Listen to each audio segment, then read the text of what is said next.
बच्चों क्या टॉपिक चला था बताओ। एनएच का प्रिपरेशन कर रहे थे most probably.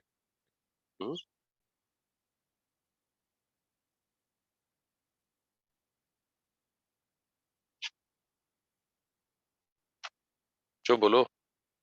Sir Nelson cell और पोरस डायफ्राम हो गया था। वो अच्छा एनएच का प्रिपरेशन ना। Yes sir. ठीक है ठीक है।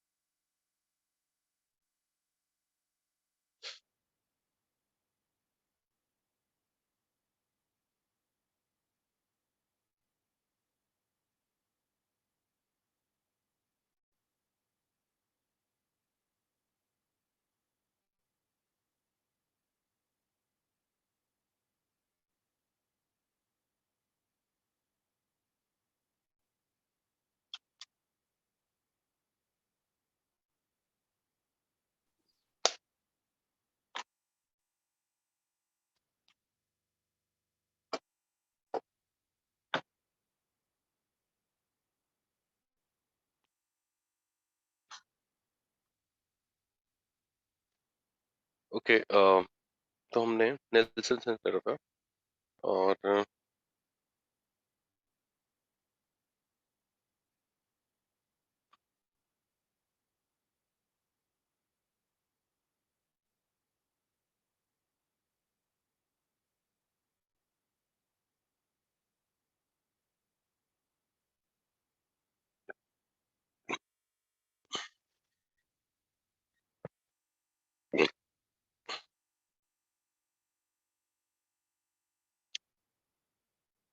देखिए next is mercury cathode process.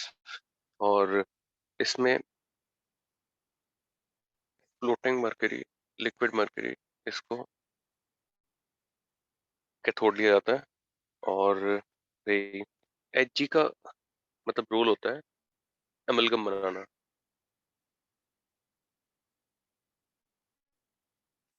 Amalgamating agent. और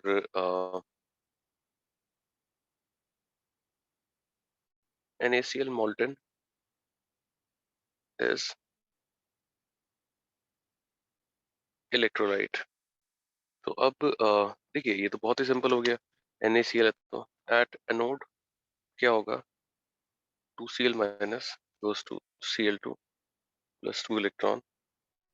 एट कैथोड क्या होगा, 2Na plus plus electron.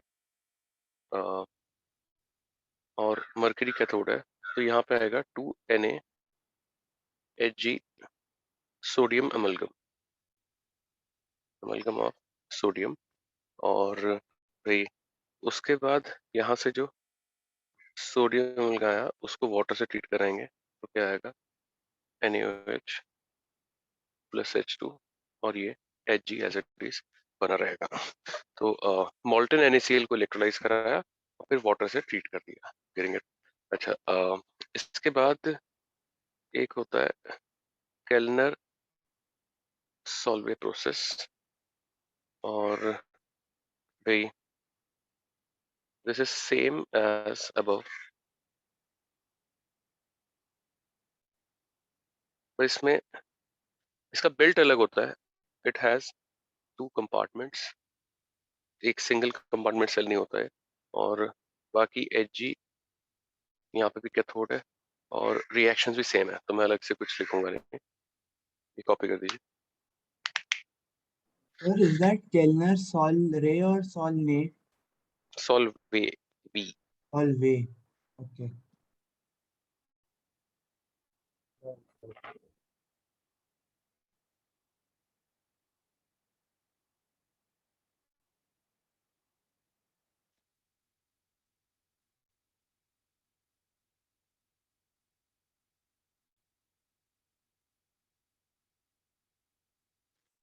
Done sir. Done so. 1 minute, sir. Just the last 2 points. जल्दी करो बेटा।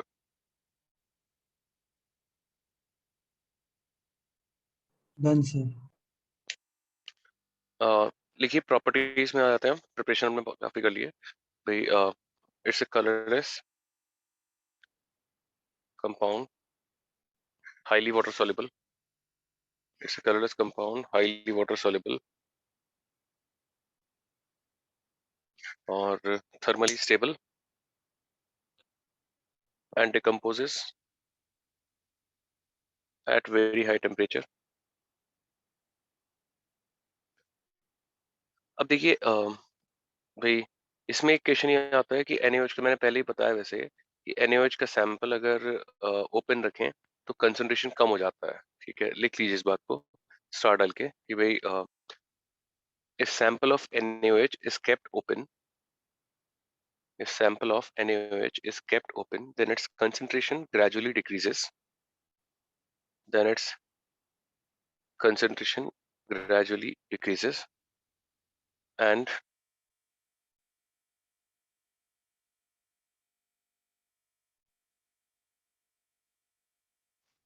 this is because this is because of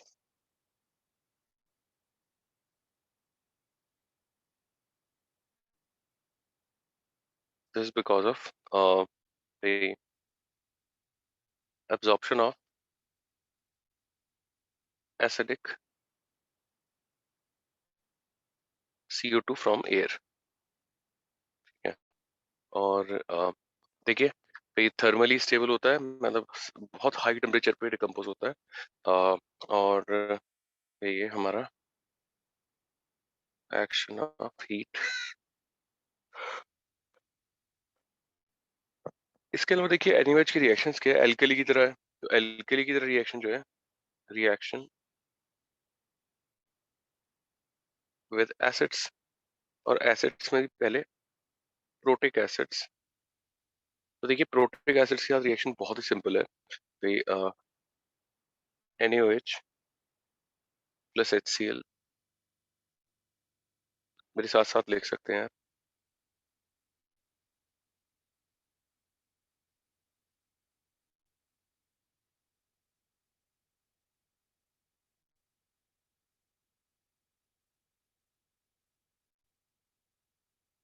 देखिए क्या आ जाएगा, ये तो मतलब simplest reaction NaCl plus H2O। यहाँ पे क्या आ जाएगा, Na2SO4 प्लस H2O NaNO3। अब देखिए इन तीनों में आएगा तो Na3PO4, बट मैंने 3 बार इसे लिखा है कि इसमें 3 तरह के सॉल्ट बन सकते हैं। Na2 ये चलिए इसे नेक्स्ट पेज पे लिखते हैं, यहाँ पे जगह कम पड़ेगी, बस ये इतना लिख दीजिए पहले, बहुत ही कम लिखना है यार, है ना। लिख लिया। Done. देखिए दूसरे बैचेस में लिखने के लिए टाइम भी नहीं दे रहे हैं, मतलब वो बस मतलब क्या कर रहे हैं कि मतलब लिखते जा रहे हैं और उसके बाद बच्चे बाद में लिखते हैं। और उसमें दिक्कत ये आएगी, देखिए मैं आपको बताता हूँ कि किसी को याद कुछ नहीं होगा। तो मतलब मैं तो स्टिल आपको कोई टाइम दे रहा हूँ ना, दूसरे बैचेस में टाइम ही नहीं है, मतलब कि लिखना ही नहीं है, मतलब बस टीचर ही लिखते जाएगा। तो देखिए एनीवेज, सोडियम बाइकार्बोनेट NaHSO4 पे बेटा इन सब में कॉमन चीज क्या दिख रही है, जल्दी से बताओ, शाबाश। So cannot, so they are all like hydrogen salts, मतलब एसिडिक सारी सॉल्ट, valencies, हाँ acidic salt, sorry। ठीक है, मतलब they are all acidic salts cannot coexist with NaOH, मतलब ये रिएक्ट कर जाएंगे NaOH के साथ, गेटिंग इट। तो अब देखिए H3PO4 क्यों बता रहा था, उनके सॉल्ट्स पे हीटिंग इफेक्ट थोड़ा सा इंपॉर्टेंट है। तो देखिए पहले NaH2PO4 मतलब एक गया तो इसको बोलते हैं प्राइमरी सॉल्ट। Na2HPO4 दो H गए, सेकेंडरी सॉल्ट। और Na3PO4 इसको टर्शियरी नहीं बोलते बेटे, जब सारे H चले गए तो उसको नॉर्मल सॉल्ट बोलते हैं। इसे न्यूट्रल भी नहीं बोल सकते क्योंकि हो सकता है हाइड्रोलिसिस हो जाए। तो वही है। और बेटे देखिए अगर हीटिंग इफेक्ट देखें तो ये मुझे आपको बहुत छोटी सी बात बताना था कि देखिए जब NaH2PO4 को करते हैं तो यहाँ पे इंट्रा मॉलिक्यूलर डिहाइड्रेशन होता है और एक मॉलिक्यूल शिफ्ट हो जाएगा NaPO3। और अगर आपको याद हो, हमने इसे यूज किया था वाटर प्यूरिफिकेशन में, रिमूवल ऑफ हार्डनेस में। अगर सेकेंडरी को करते हैं तो इंटरमॉलिक्यूलर होता है, मतलब देखिए एक मॉलिक्यूल में तो हैवी नहीं इतना, तो इंटरमॉलिक्यूलर में Na4P2O7 सोडियम पायरो फॉस्फेट, ये सोडियम मेटाफॉस्फेट, और इसको हीट करते हैं तो नो इफेक्ट। ठीक है, तो एक छोटा सा इस पे नोट भी लिखवा दूंगा आपको। देखिए मैंने यहाँ पे प्रोटिक एसिड्स क्या बताया, बहुत ज्यादा अगेन नहीं लिखा है भाई, जल्दी जल्दी कॉपी करिएगा बच्चों। और मैं इस पे नोट लिखवाऊंगा, ये है ना इस पर।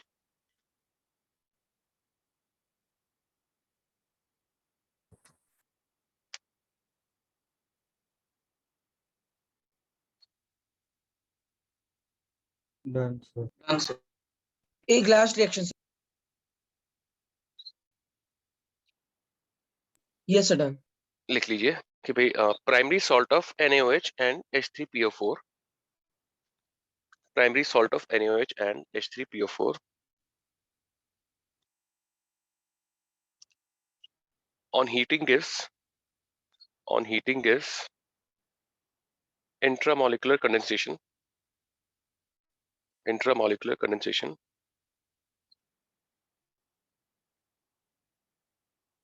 intramolecular condensation to form sodium salt of metaphosphoric acid, to form sodium metaphosphate, comma डालकर secondary salt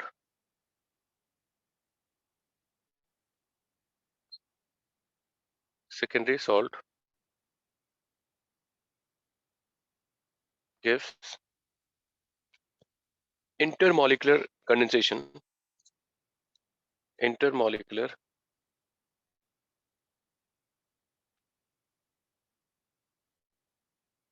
condensation,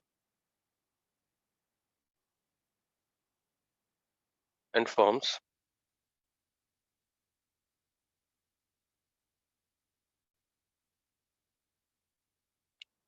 sodium pyrophosphate। और देखिए बेटा, अब ये देखिए, ये GIC में मैं आपको करा चुका था, तो यहाँ पे मैं मतलब बहुत जल्दी जाऊंगा भाई। NaOH और एसिडिक ऑक्साइड्स का रिएक्शन मैंने आपको केसेस में कराया था। केस 1 नॉर्मल वही oxide, case 2 mixed anhydride, case 3 H2O2 के प्रेजेंस में। तो अब देखिए C3O2 के साथ करते थे, तो मतलब ऐसे तो काफी बैचेस में बच्चों ने कहा कि छोड़ दो हम खुद लिखेंगे, लेकिन फिर भी मैं चलिए लिख देता हूँ भाई। ये सोडियम मेलोनेट SO2 के साथ Na2SO3 आया था। मेरे साथ साथ ये मेरे से पहले लिखने की कोशिश करिए बेटे, ये हमने कर लिया था पहले। Na2SO3 और NaCl, पहले सेम ऑक्सीडेशन स्टेट का एसिड ले लेते हैं। Na2SO4 NaCl, H2O सब में ही आएगा तो कोई इशू नहीं है। यहाँ पे NaNO3 +7 का है तो HCl4 लेंगे, +5 का है तो HXO3 HXO2, NO2 mix anhydride था याद हो, तो NaNO2 plus NaNO3 H2O, N2O4 इसी का टाइमर है। इसमें बताया था मैंने आपको कि एक हायर ऑक्सीडेशन स्टेट और एक लोअर, तो 4 है तो 3 और 5 से लेंगे। 3 मतलब NaClO2, 5 मतलब NaClO3 प्लस वाटर। यहाँ पे 6 है तो 5 और 7 से NaClO3 NaClO4 प्लस वाटर। मैं एक दो और लिखूंगा बेटे। ऊपर लिखा है action of NaOH on acidic oxides.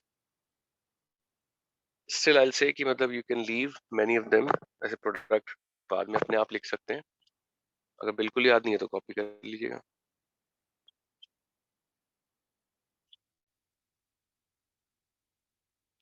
Done, sir.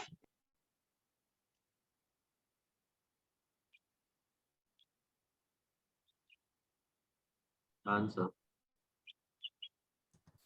Noted, sir.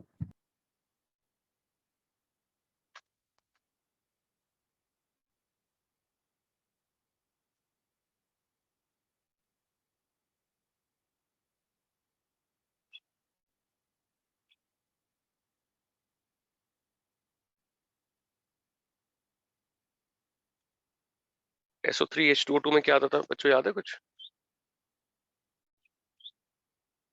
Sir, carros acid का solid. शाबाश। और एक्सेस में? Pyrosulfuric acid का solid. नहीं पायरो नहीं बेटे, वही परोक्सो डाइपरोक्सो से, परोक्सो डाइसल्फ्यूरिक, मार्शल्स एसिड का सॉल्ट। Oh हाँ, yes sir, sorry sir.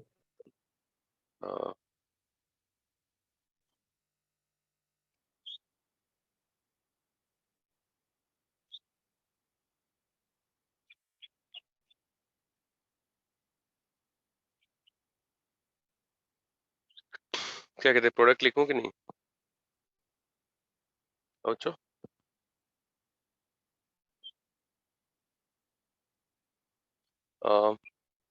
+6 में है +5 NaClO3 NaClO4H2O, यहाँ पे Na3PO4 plus Na2HPO3,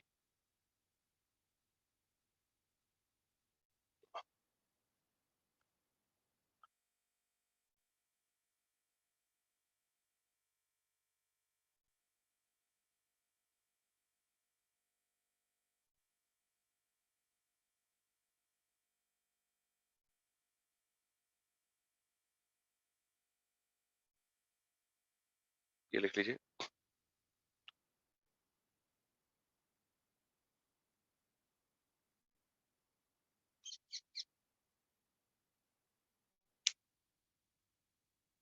Done, sir.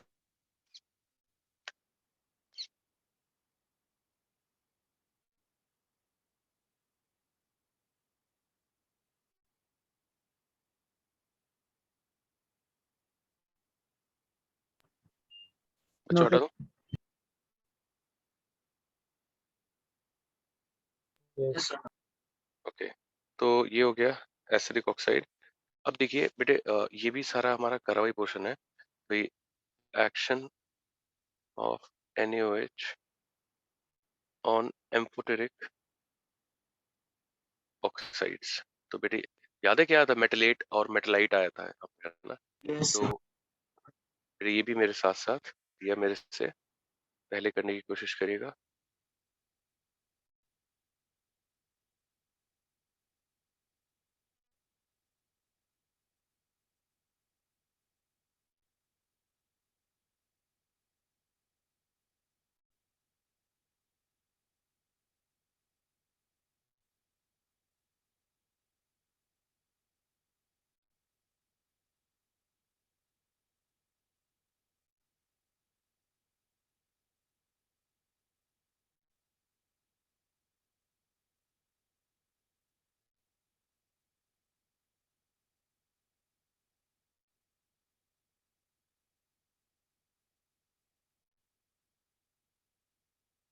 तो ये प्लम्बेट है और ये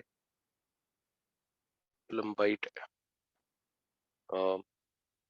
इसके बाद देखिए ये भी कर रखा है एक्शन ऑफ NaOH। मैंने आपको NaOH की रिएक्शंस बता दी थी काफी सारी ऑन मेटल्स, और ये सिर्फ वही मेटल रिएक्ट करते थे जिनका ऑक्साइड एम्फोटेरिक है। तो Zn एल्यूमिनियम भाई, यहाँ पे क्या आता था Na2BeO2, बस फर्क ये था इस बार कि हाइड्रोजन रिलीज होगा Na2, और इनको फिर रिड्यूसिंग एजेंट भी यूज करेंगे, याद है? NaAlO2 plus H2। कॉपी कर दीजिए बच्चों।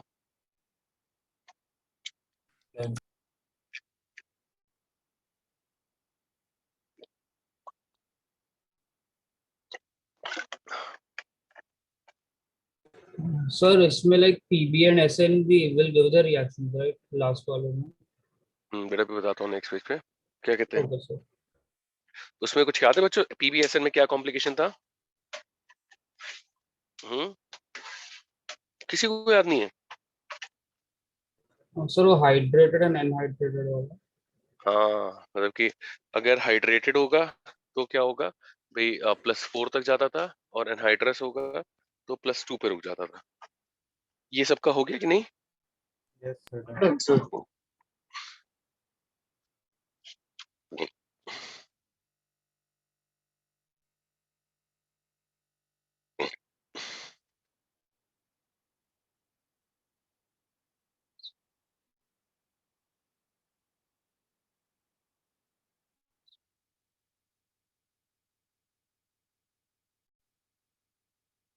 तो हायर ऑक्सीडेशन स्टेट में जाने का रीजन क्या था वाटर के प्रेजेंस में बच्चों? बेटे hydration energy, hydration energy release. हाँ हाइड्रेशन एनर्जी रिलीज हो रही है भाई, वो कंपनसेट कर सकती है ज्यादा एनर्जी जो लगेगी हायर ऑक्सीडेशन स्टेट बनाने के लिए, उसके लिए, है ना। तो ये आ गया भाई। और भाई मैं ये लिख देता हूँ कि ओनली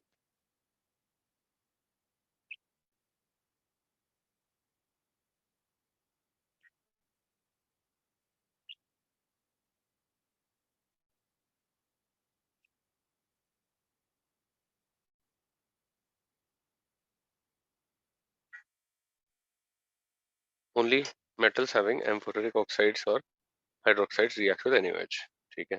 और भाई मतलब ये मल्टीपल टाइम्स बता चुका हूँ, जिंक NaOH और Al NaOH ये क्या है भाई?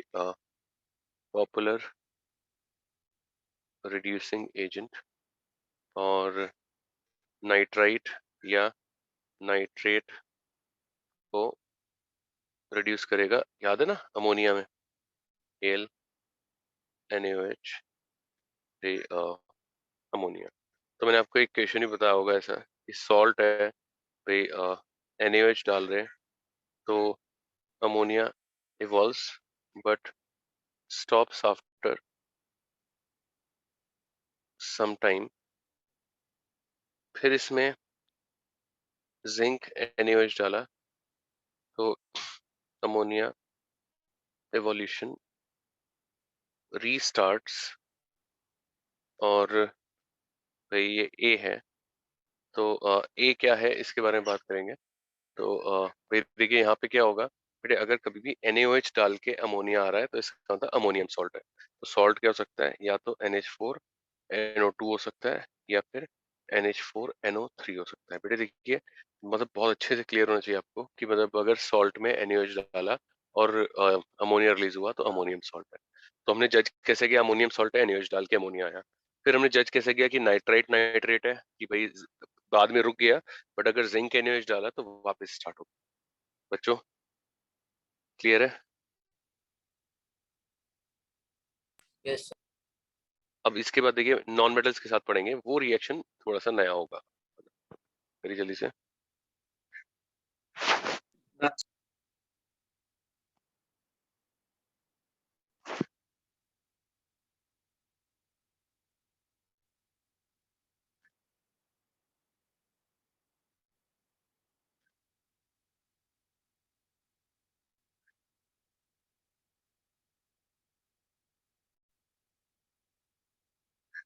Noted, sir. एक सेकंड सर। भाई जल्दी।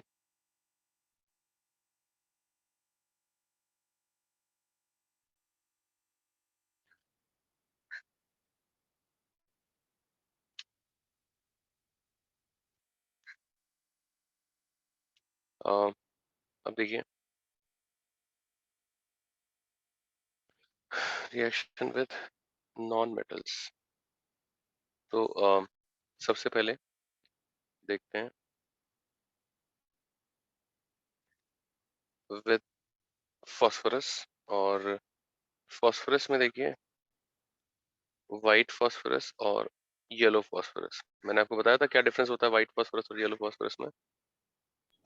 Yes, sir. वो यस सर। क्या P4 होता है? का कोटिंग आता है, मतलब P4O6 का है ना, यस P4O6 का इन कोटिंग होता है, गार्लिक ठीक है। हाँ गार्लिक स्मेल भी उसी के साथ आती है। तो देखिए बच्चों भाई फास्फोरस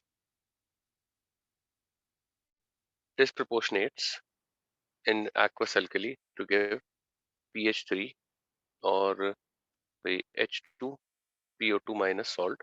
तो ये हाइपो फॉस्फाइड हुआ और ये स्मेल्स ऑफ, पता ही है आपको, रॉटन फिश, है ना। और भाई ऐसे अब P4NaOH ले लेंगे H2O तो क्या आ जाएगा NaH2PO2 प्लस PH3।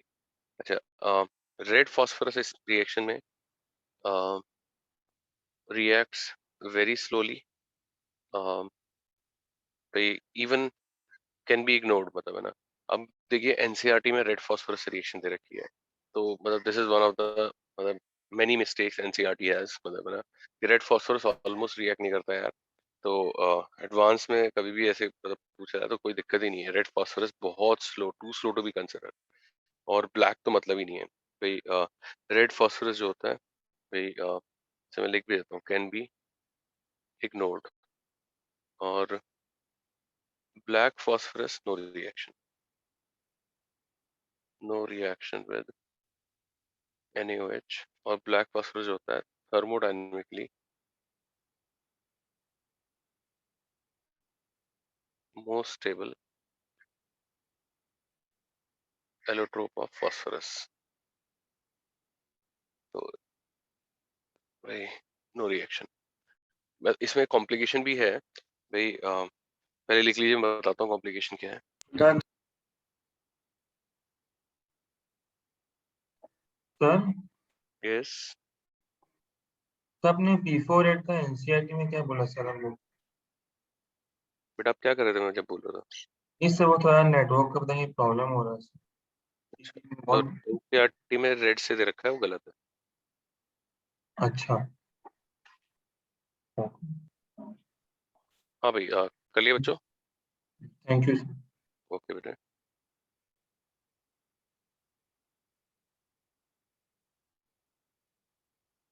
प्यारे बच्चों, डन सर। हो गया Done, sir. सर। और भाई अब देखिए इसमें कॉम्प्लिकेशन क्या है भाई। PH3 जो है मतलब कम्बस्टिबल है, बट हाई कंबशन टेम्परेचर, आसानी से बर्न नहीं होता। अम, और अब देखिए मतलब क्वेश्चन ऐसे पूछते हैं कि भाई PH3 का कंबशन टेम्परेचर हाई है, तो NaOH और फास्फोरस के रिएक्शन में जब PH3 आता है तो smoke comes out of reaction mixture, ऐसा क्यों? लिख लीजिए इस बात को। In reaction of NaOH and phosphorus and phosphorus, smoke comes out of reaction mixture, smoke comes out of reaction mixture despite high combustion temperature of pH3, despite high combustion temperature of pH3 of pH3. Explain why.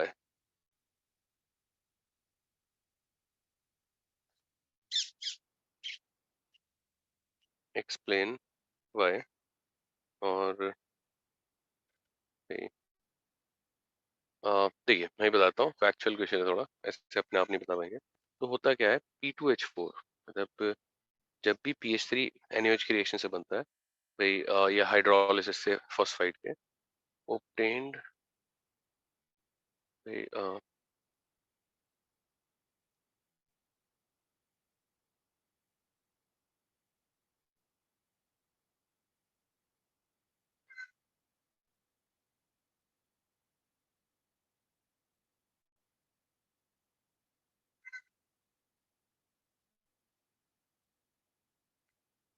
and in hydrolysis of ionic phosphides, ठीक है। और this has low combustion temperature, तो actually जो smoke आता है वो P2H4 के combustion से आता है, और P2H4 भाई बर्न होता है to give HPO3 metaphosphoric acid and H2O, getting it?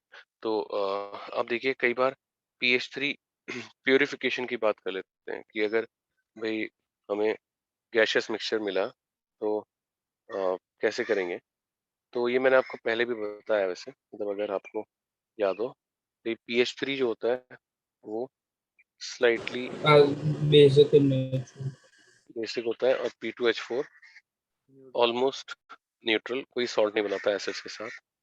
तो हम क्या करेंगे भाई, HX से कराएंगे, PH4X आएगा और P2H4 अनरिएक्टेड निकल जाएगा, और फिर इसको हम NaOH से करा देंगे, तो यहाँ पे PH3 क्या आ जाएगा, purified.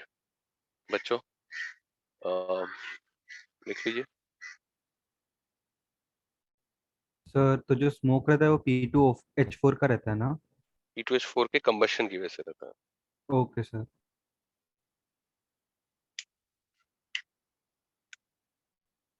Done, sir.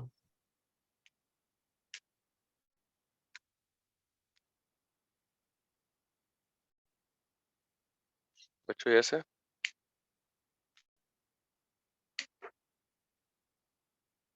Yes, sir.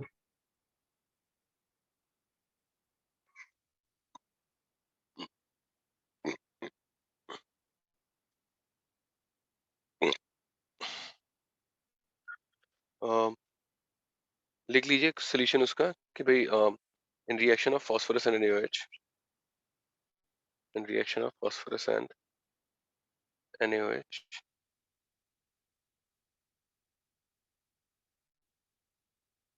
smoke comes out of reaction mixture. Smoke comes out of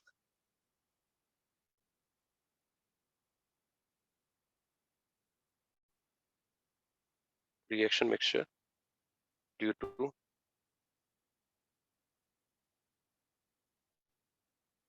combustion of P2H4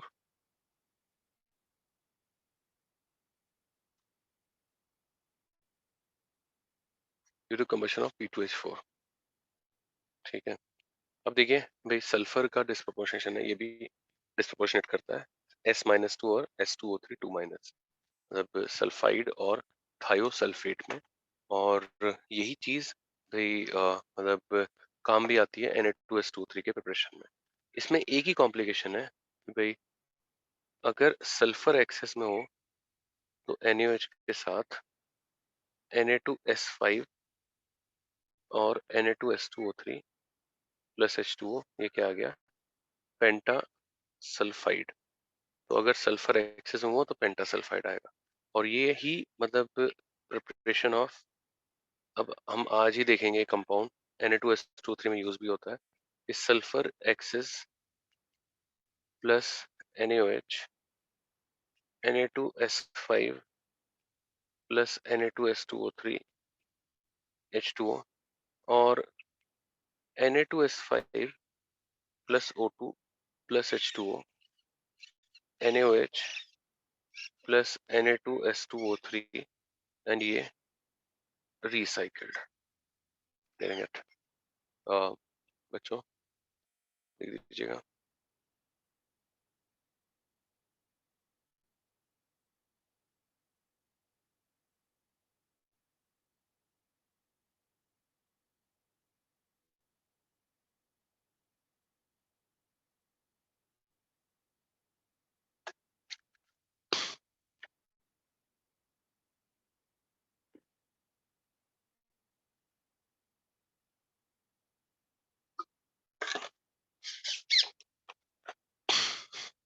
Done, sir.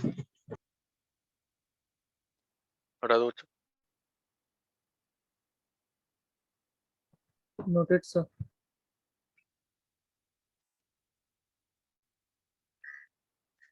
अब हैलोजेंस के साथ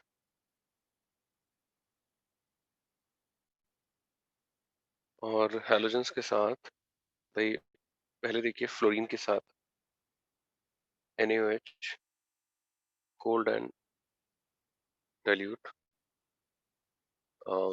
we get NaF और भाई orange coloured OF2 and H2O। ठीक है, और अगर NaOH हॉट एंड कॉन्क हो तो भाई NaF plus H2O plus O2, और ये ओजोन के साथ आता है, तो इसे ओजोनाइज्ड ऑक्सीजन बोलते हैं, मतलब ओजोन भी ट्रेसेस में आएगा। तो ये हुआ भाई फ्लोरीन के साथ भाई ओजोन पे लिख देता हूँ,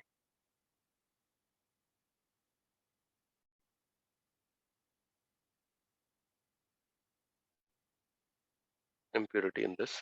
और भाई फिर देखिए X2 प्लस OH माइनस अगर कोल्ड एंड डाइल्यूट है तो बेटे डिस्प्रोपोर्शनेट करता है X माइनस और XO माइनस और H2O। ये हाइपो हेलाइट है P और ये हेलाइड है।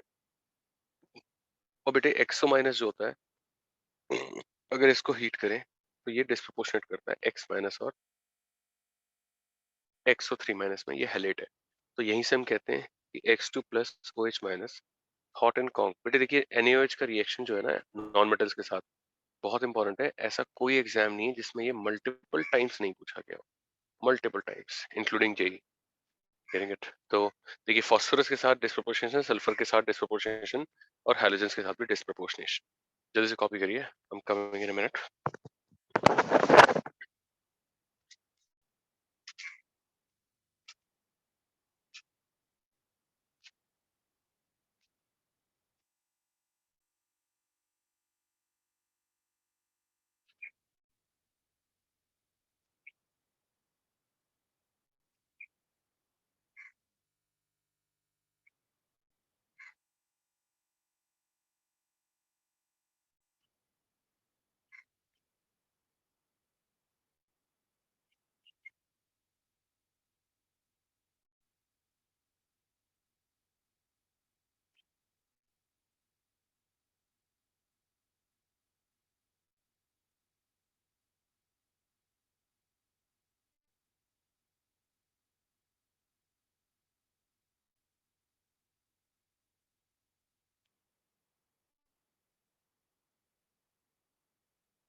हाँ बच्चों, कर लिया गया?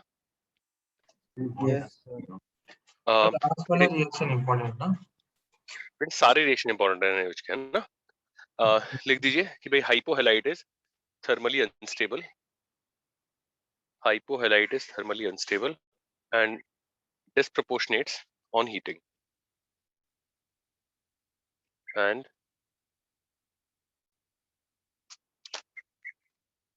disproportionates on heating। जैसे मान लीजिए NaOCl देते हैं या CaOCl2 देते हैं हीटिंग इफेक्ट, तो क्या आएगा?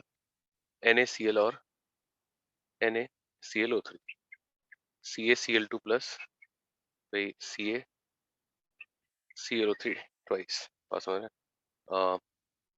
अब देखिए भाई बोरोन और सिलिकॉन के साथ है, boron and silicon both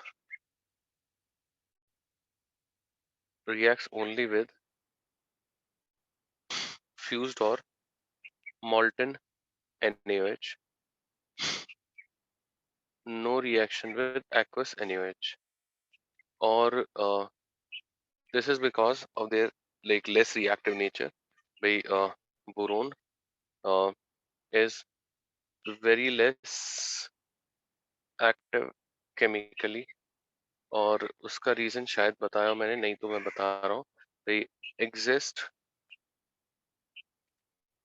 in icosahedron units of B12 की तरह एग्जिस्ट करता है। आइकोसाहेड्रन यूनिट मतलब 12 का जो पॉलीगन होगा उसी की बात कर रहे हैं। B12 with strong boron boron linkages, और silicon is less reactive again due to tetrahedral network structure। और ये इन दोनों का डायगोनल रिलेशनशिप भी कह सकते हैं कि भाई ये मतलब दोनों NaOH के साथ ही रिएक्ट करते हैं। This shows diagonal relationship between boron and silicon. Reaction क्या है वो मैं लिखवाता हूँ भाई, पहले ये कॉपी कर दीजिए।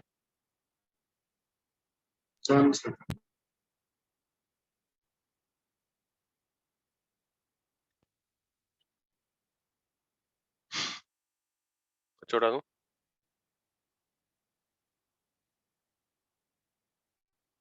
Noted, sir. 1 minute.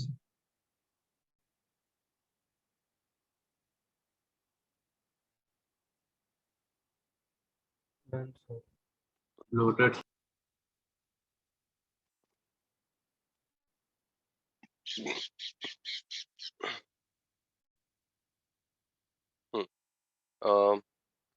भाई तो ये लिख दीजिए कि भाई boron and silicon reacts only with molten NaOH. Boron and silicon reacts only with molten NaOH due to their low reactivity. Due to their low reactivity, and this is one of their resemblance due to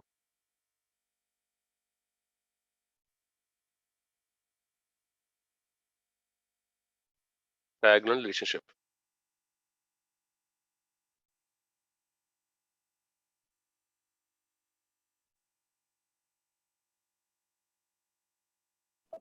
And this is one resemblance of diagonal relationship. देखिए भाई तो non metal plus NaOH क्या होगा, disproportionation with phosphorus sulphur and halogen, और भाई simple redox reaction with boron, silicon and भाई fluorine. यहाँ पे डिस्प्रपोर्शनेशन नहीं था, ठीक है. This is again I am saying भाई काफी इंपॉर्टेंट है NaOH का रिएक्शन सभी के साथ, लेकिन नॉन मेटल्स के साथ इन पर्टिकुलर. तो अब देखिए ये भी बड़ा इंपॉर्टेंट है, ये भी कोई कम नहीं है. Action of NaOH on salts, और भाई इसमें मतलब case 1 salt plus NaOH goes to insoluble hydroxide which remains insoluble in excess.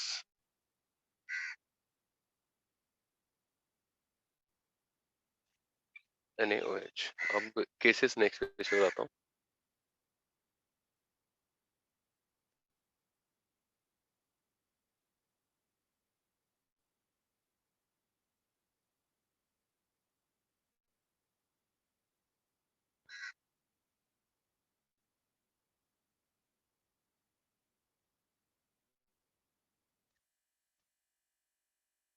Done, sir.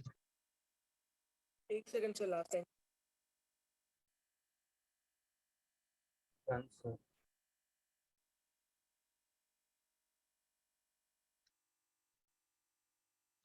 तो देखिए पर पेज में बहुत ज्यादा नहीं लिख रहा हूँ, थोड़ा थोड़ा सा आप भी कोशिश करिए जल्दी जल्दी. देखिए भाई केसेस देखते हैं. NaOH प्लस पहला केस है CrCl3, और भाई CrCl3 से बनेगा CrOH whole thrice green PPT, और भाई NaClH2 वगैरह सब साइड में आ जाएगा, और ये ग्रीन. अब देखिए पहले ही रिएक्शन में थोड़ा गड़बड़ क्या है कि CrOH होल थ्राइस जो होता है ये unlike others partially soluble in NaOH, the very partially, and this is because of formation of CrOH4 minus salt, but बहुत ज़्यादा नहीं होता, मतलब very slightly soluble. तो ये हमने देखा CrCl3. अब भाई MnCl2, FeCl2. देखिए MnCl2 के साथ MnOH whole twice pink PPT होता है, और मैग्नीज का जो +2 का हाइड्रोक्साइड है भाई एयर से एरियल ऑक्सीडेशन हो जाता है और देता है MnOOH होल ट्वाइस, और ये डार्क ब्राउन और ऑलमोस्ट ब्लैक, ठीक है, और ब्लैकिश कह सकते हैं, ठीक है. Mn के साथ पिंक आया, फिर एरियल ऑक्सीडेशन। और बेटे देखिए डी ब्लॉक के मेटल्स जो होते हैं ज्यादातर लो ऑक्सीडेशन स्टेट के हाइड्रोक्साइड एयर में ऑक्सीडाइज होते हैं। जैसे यहाँ पे FeOH भाई होल ट्वाइस, ये भाई वाइट, और फिर वही O2 फ्रॉम एयर FeOOH, और ये रेडिश ब्राउन होता है। तो इसे बोलेंगे बेसिक फेरिक ऑक्साइड। ये क्या हो गया? बेसिक मैंगनीक ऑक्साइड, ठीक है। और FeCl3 के साथ FeOH होल थ्राइस, इसमें कोई भी एरियल ऑक्सीडेशन नहीं होने वाला, रेडिश ब्राउन आएगा। अब इस पेज पे इतने करिए, नेक्स्ट पेज पे जाते हैं।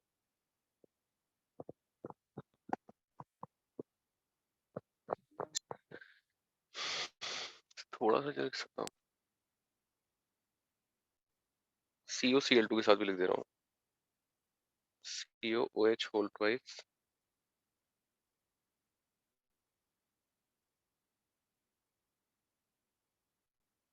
और इसमें भी एरियल ऑक्सीडेशन COOH, और ये ब्राउनिश होता है।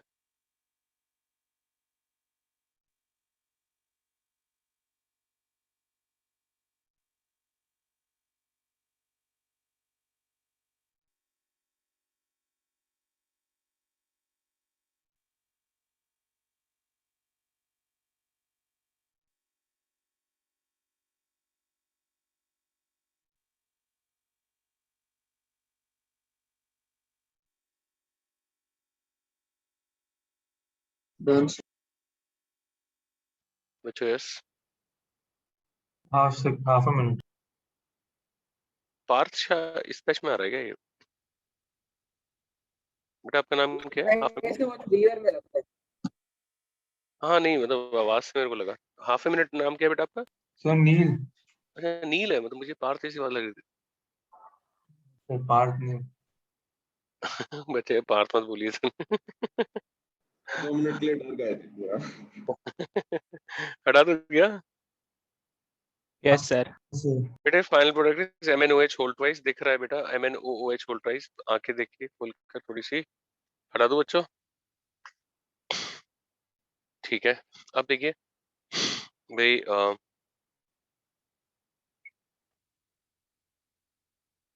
सर FeOH कुछ ग्रीन नहीं होता। नहीं बेटा, अस हाइड्रोक्साइड भाई जो होते हैं, इसका एरियल ऑक्सीडेशन जो होता है वो ज्यादातर एक भाई बेसिक ऑक्साइड आ जाता है, ठीक है। और FeOH होल ट्वाइस का कलर गूगल कर लो यार, कोई दिक्कत नहीं है मुझे भी, लेकिन जहां तक 99.9% वाइट ही होता है। हाँ सर, डर्टी ग्रीन PPT होता है उसका। क्या गूगल करके बता रहे हो कि अपने आप बता रहे हो? हाँ अपने सर, नहीं आप नहीं, गूगल करके गूगल ग्रीन हाँ, सॉलिड अपीयरेंस लिखा हुआ है। अच्छा तो भाई FeOH होल ट्वाइस को ग्रीन कर दीजिए। मैं एक बार चेक कर लेता हूँ यहाँ पर, मैं खुद चेक कर लेता हूँ, तब तक कि ग्रीन कर सकते हैं। अगर गूगल पे ग्रीन दे रखा है तो ग्रीन कर सकते हैं, ठीक है। अब देखिए भाई कॉपर सल्फेट के साथ कॉपर हाइड्रोक्साइड का ब्लू कलर भाई PPT, और ये PPT जो होगा insoluble in excess NaOH और dissolves in ammonia tartrate salts,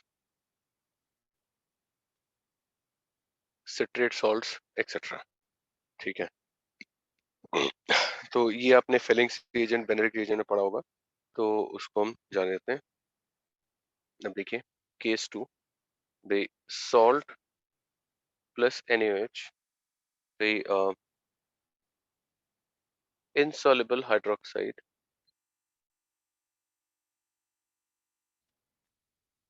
which dissolves in excess NaOH,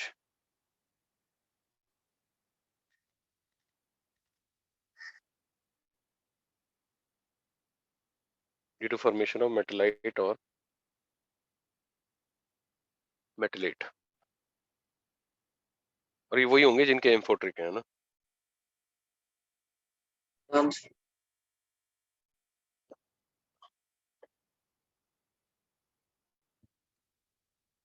बच्चों यस। Yes sir.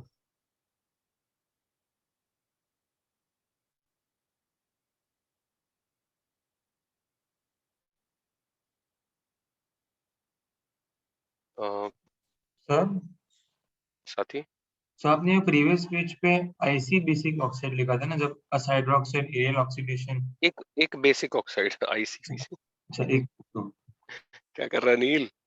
नींद में है तू? हाँ नहीं नहीं सर। नहीं।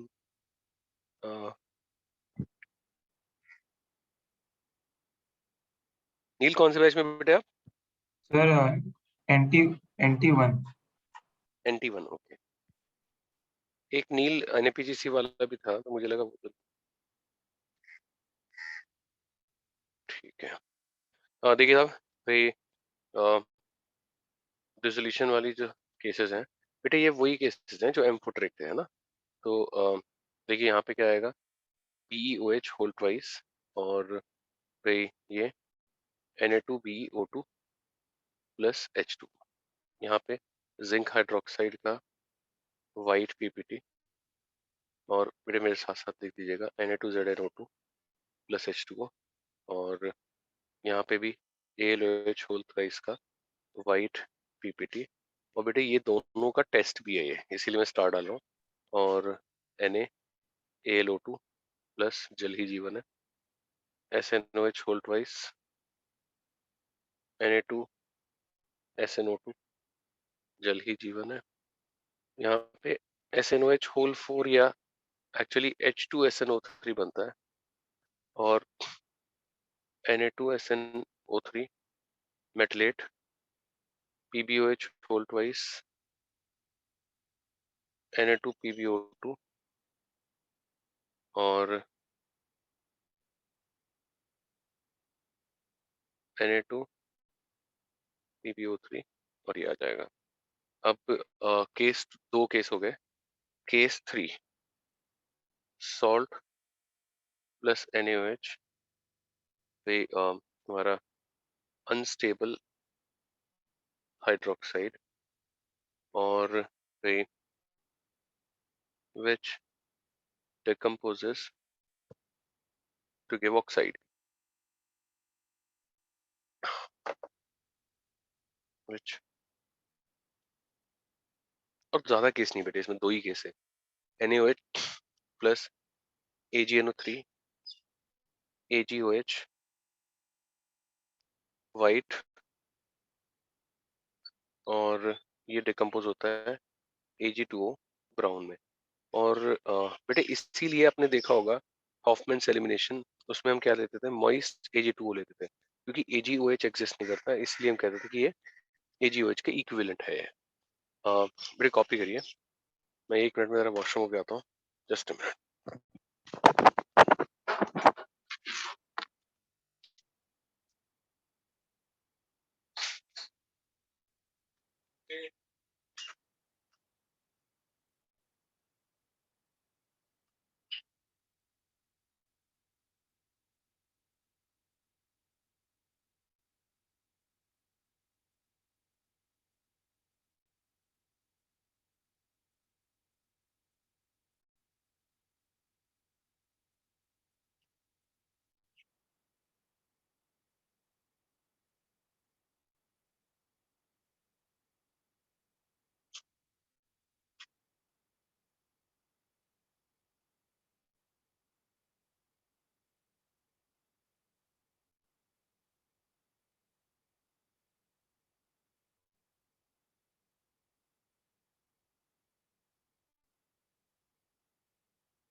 हो जाओ।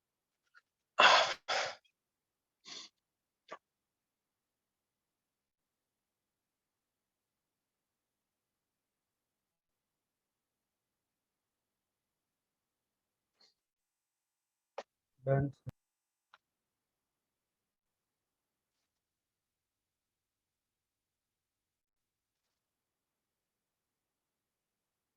यस, देखिए NaOH दो ही एग्जांपल है इसमें, HgCl2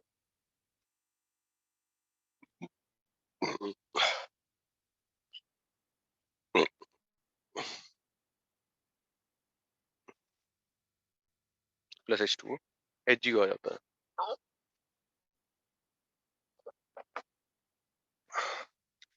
केस 4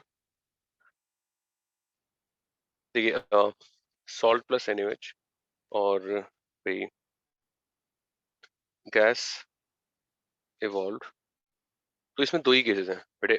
कभी भी सॉल्ट के साथ अगर NaOH डालने पे गैस रिलीज हो रही है, तो या तो अमोनियम सॉल्ट होगा या फिर फॉस्फोनियम सॉल्ट होगा। भाई NaOH के साथ क्या देगा, अमोनिया, ये PH3, ठीक है। तो ये हुआ NaOH का रिएक्शन इसके साथ। और भाई जैसे जितने भी सॉल्ट है NH4Cl, NH4NO2, NH4NO3, twice SO4 etcetera ammonium salts, भाई NaOH क्या रिलीज होगा, अमोनिया गैस रिलीज होगी। कॉपी कर दीजिए बच्चों।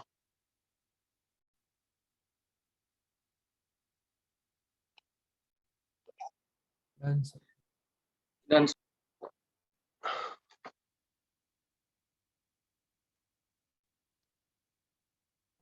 Done, sir.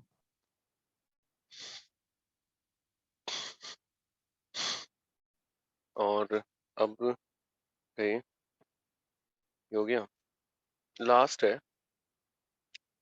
NaOH CO। और भाई मतलब हीट करने पे CO न्यूट्रल ऑक्साइड है लेकिन तब भी रिएक्ट कर जाता है हाई टेम्परेचर पर, और HCOO Na प्लस भाई H2O, ठीक है। तो ये हुआ भाई NaOH की रिएक्शंस। और NaOH खत्म है। देखिए हमने क्या क्या करा, नॉन मेटल मेटल, मतलब देखिए रिएक्शंस NaOH की बात कर रहा हूँ भाई। सबसे पहले एसिडिक कंपाउंड्स के साथ protic acid, aprotic acid, aprotic acid में ऑक्साइड्स, फिर हमने एम्फोटेरिक ऑक्साइड्स, फिर मेटल्स वही करेंगे जिनका एम्फोटेरिक है। नॉन मेटल में फास्फोरस, सल्फर, हैलोजन डिसप्रोपोर्शनेट करेगा, बोरोन सिलिकल मतलब मोल्टेन से F2 के साथ रिडॉक्सिएशन।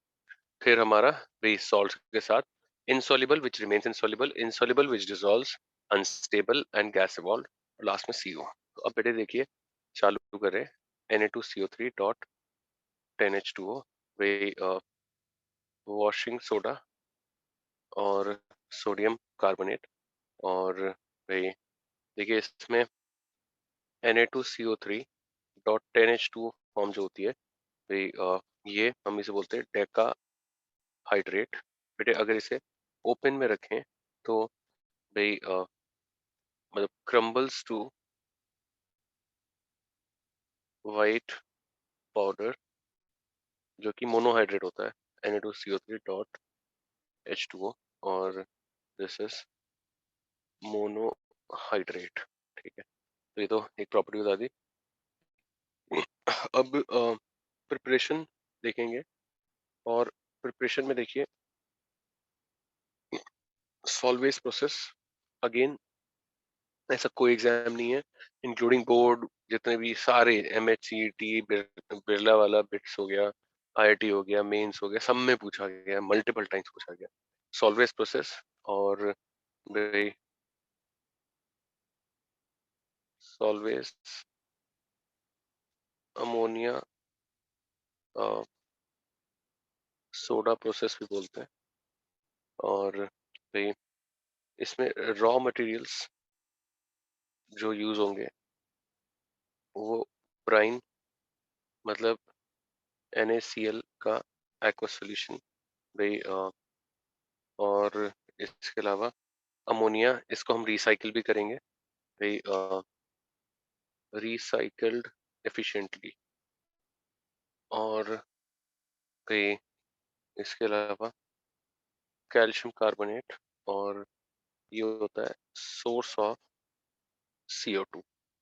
देखिए मतलब मैं आपको बताता हूँ कि भाई सोडियम कार्बोनेट मतलब इंडस्ट्रियली मतलब मिलियंस ऑफ टन्स बनाया जाता है, मतलब तो इंडस्ट्रियली सबसे ज्यादा सॉल्वेज प्रोसेस फॉलो होता है।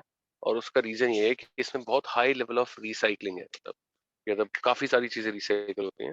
तो प्रोसेस क्या है मैं बताऊंगा, भाई पहले कॉपी कर दीजिए। मैं डायग्राम नहीं बनाऊंगा, जैसे प्यारे प्यारे डायग्राम एक एनसीईआरटी में दे रखा है वो, मैं सिर्फ चेम्बर्स क्या है और उसमें रिएक्शंस क्या होती हैं वो केमिकली हम समझें। Done, sir. अ, बच्चों बता दूं? हाँ सर। Yes sir. बेटे इसमें एक बात लिख दीजिएगा छोटी सी, कि limestone CaCO3, limestone is used as a source of CO2 as it decomposes to give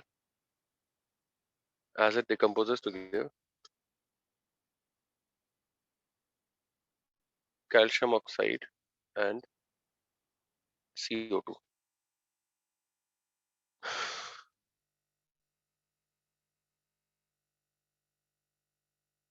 और ये मैंने तो स्क्वायर शेप बना दी है डब्बे टाइप। तो यहाँ पे भाई पहला डब्बा मतलब पहला जो चेम्बर होता है उसे बोलते हैं अमोनिया एब्जॉर्प्शन चेम्बर। बड़े अच्छे से समझिएगा जब मैं बताऊंगा कि क्या रोल है किसका, बहुत इंपॉर्टेंट है।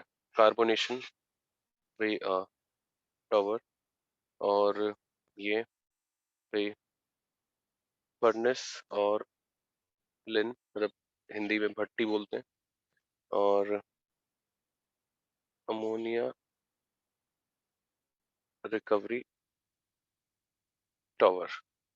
अब देखिए सबसे पहली दिक्कत ये है भाई कि MgCO3 जो होता है, MgCO3 और CaCO3 ये वाइट PPT होते हैं।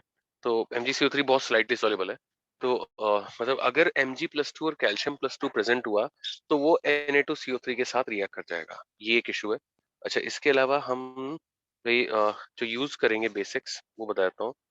सॉलिबिलिटी की बेसिक्स यूज करेंगे हम कि भाई Li2CO3, Na2CO3, K2CO3 Rb और फिर सीजियम। भाई दिस इज मतलब sparingly soluble, दिस इज भाई soluble मतलब बहुत बहुत एक्सट्रीम क्वांटिटी में नहीं लेकिन soluble होता है। और अगर बाइकार्बोनेट्स देखें तो NaHCO3, KHCO3, RbHCO3 हमने पहले भी करा है, मेरे साथ साथ कर सकते हैं आप ये। और ये sparingly soluble है। और भाई ग्रुप 1 में भाई M2CO3 is more soluble than MHCO3। M is group 1 metal, मतलब ऑफ कोर्स लिथियम नहीं होगा, ठीक है। तो भाई ये मैंने सिर्फ चेम्बर्स लिखे हैं, चेम्बर्स का नाम। अब देखिए हम पहले इसमें ब्राइन सॉल्यूशन पास करेंगे, और हमारा सबसे पहले एम क्या होगा भाई, कैल्शियम और मैग्नीशियम को रिमूव करना, क्योंकि अगर वो रहे तो वो क्या करेंगे भाई Na2CO3 के साथ रिएक्ट कर जाएंगे पार्टिकल्स। बात समझ में आती है? Done, sir. यस तो ब्राइन सॉल्यूशन आपने क्या बोला, उसको डालने से क्या फायदा होगा? उसको लाने से क्या फायदा होगा बताता हूँ बताता सर मतलब आई मीन उसका पर्पस क्या होगा? हूँ। बात करते हैं हमने सर मैं प्रोसेस अभी। सोडियम और मैग्नीशियम अलग करना है ना, पहले चेम्बर में डाल के। बेटा मैं बोल चुका हूँ भाई को, तो पता नहीं भाई हर बार नहीं सुनता है, और हर बार भाई का नेटवर्क इशू हो जाता है। सिर्फ वो कॉपी भी कर रहे हैं बस। हाँ मत करो कॉपी यार, साथ साथ क्यों, आराम से करो फिर। Done sir. आपको इतना तो मल्टीटास्किंग में मतलब कि लिखना और सुनना साथ साथ हो जाना चाहिए। ऐसा नहीं है कि लिख रहा हूँ तो सुन नहीं पा रहा, मतलब अगर आप इतने मतलब यार नोकिया हैंडसेट थोड़ी हो आप, है ना। अच्छा सर ट्राई कर। है ना। सुनने के साथ साथ लिखना बहुत ज्यादा मुश्किल नहीं बेटा, कोशिश करिए, दिस इज कॉल्ड मल्टीटास्किंग, ठीक है। एनीवेज भाई सर देखिए, ओके सर। ओके बेटा, thank you. In ammonia recovery, sorry ammonia recovery पे नहीं था, पहले ही चालू करना था। इन अमोनिया एब्जॉर्प्शन, अब देखिए वैसे हर चीज में लिखूंगा, मतलब ऐसा कुछ नहीं है ना, बट स्टिल आपको सुनना तो चाहिए ध्यान से यार। और मैं हर चीज को अगर 2 बार करूंगा तो बेटे देखिए, मैं वैसे ही मतलब आपके साथ, मतलब मुझे काफी लोग ये मैनेजमेंट में ये बोल रहे हैं कि आप बच्चों को लिखने मत दो, मतलब है ना, आप भी साथ साथ करा दो, but I am still holding it, you know, कि मतलब मुझे पता है उससे कितना नुकसान होगा आपका। तो उससे क्या होगा, आपको बड़ा अच्छा लगेगा कि आज सिलेबस पूरा हो गया, ये हो गया, वो हो गया, लेकिन आपको कुछ याद नहीं रहेगा बस। तो चलिए एनीवेज भाई देखिए, एमोनिया एब्जॉर्प्शन चेंबर, ओके बेटे, यू आर मोस्ट वेलकम। तो मैं आपके लिए बच्चे, जो आपको सुनाई नहीं देता, आप ही के लिए लिख रहा हूँ ये, जैसे कि आप देख लो। Objective is removal of magnesium +2 and calcium +2 impurities from H2O। बेटा ये था, देखिए मैंने आपके लिए लिख दिया, मतलब है ना, वैसे मैं नहीं लिखने वाला था। तो once again thank you. Okay बेटा, once again I am also thankful भाई। तो इसमें देखिए, अब बेटे करते क्या है, अमोनिया एक्सेस लेते हैं भाई, CO2 और H2O भाई। इससे क्या होगा बेटे, देखिए क्या बनेगा, बताइए जल्दी से। बहुत आसान है बच्चों, come on please. NH4 twice CO3. हाँ देखो, कार्बोनेट बनेगा, ये बात तो क्लियर है बेटे। कभी भी आप याद रखो, अगर CO2 एक्सेस में हुआ, जैसे लाइम वाटर टेस्ट में होता था, तो CO2 एक्सेस में हुआ तो क्या बनेगा, बाइकार्बोनेट। ये अमोनिया यहाँ पे एक्सेस में हुआ तो बनेगा कार्बोनेट, तो बनेगा NH4 ट्वाइस CO3, ठीक है। और ये जो NH4 ट्वाइस CO3 बना है, ये अब बच्चों वाटर में से Mg का, मतलब जो भी सॉल्ट हो, MgCl2 MgSO4 जो भी हो भाई, CaCl2, हार्डनेस जो है, मतलब ये क्या होगा, MgCO3 यहाँ से आएगा, CaCO3 यहाँ से आएगा, और दोनों में क्या आएगा, NH4Cl आ जाएगा। तो देखिए पहले हमने क्या करा, मैग्नीशियम कैल्शियम को बाहर करा, ठीक है, ये नहीं चलेंगे, गिरेंगे। और इन दोनों को हम क्या करेंगे भाई, फिल्टर्ड, ठीक है। अब आते हैं इन कार्बोनेशन टावर। कार्बोनेशन टावर में क्या होगा बच्चों भाई, अमोनिया +CO2 एक्सेस।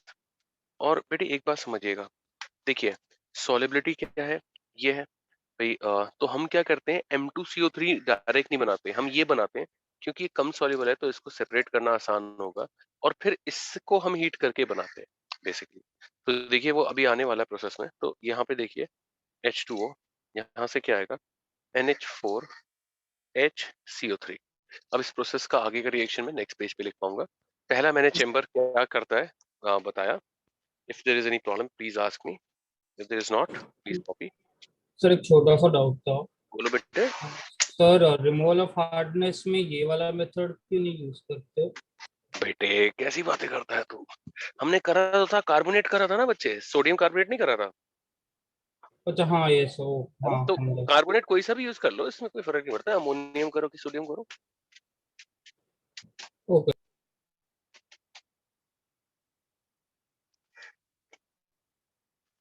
साथियों, और डन सर।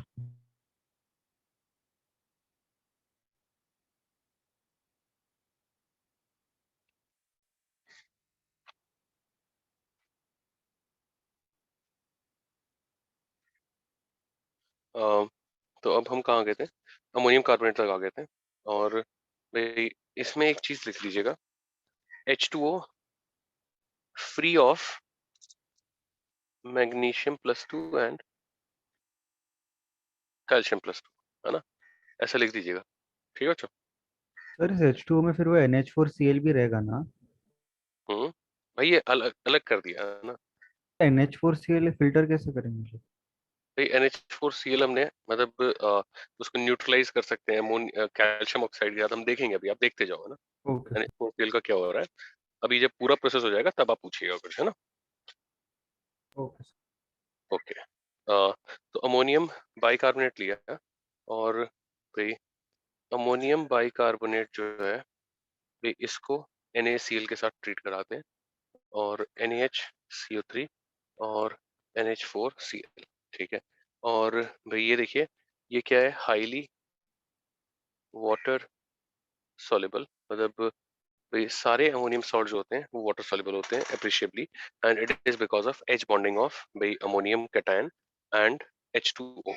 और भाई ये जो है वो स्पेरिंगली सॉल्युबल और भाई वेरी लेस सॉल्युबल और ऑलमोस्ट इनसॉल्युबल, और भाई इसीलिए हम यहाँ से कह सकते हैं NaHCO3 being sparingly soluble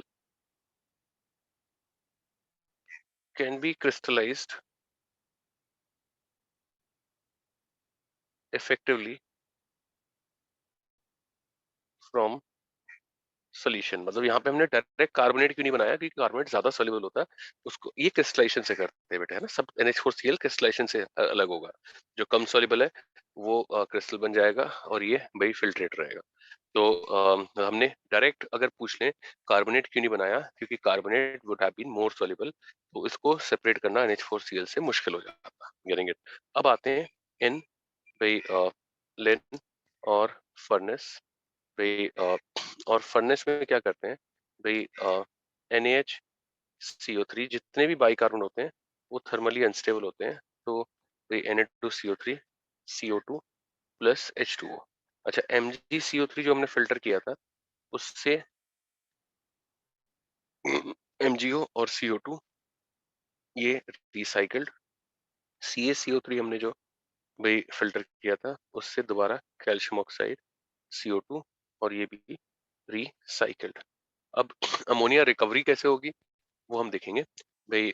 मैंने 3 चैम्बर एक्सप्लेन करे पार्टिकल्स। Yes.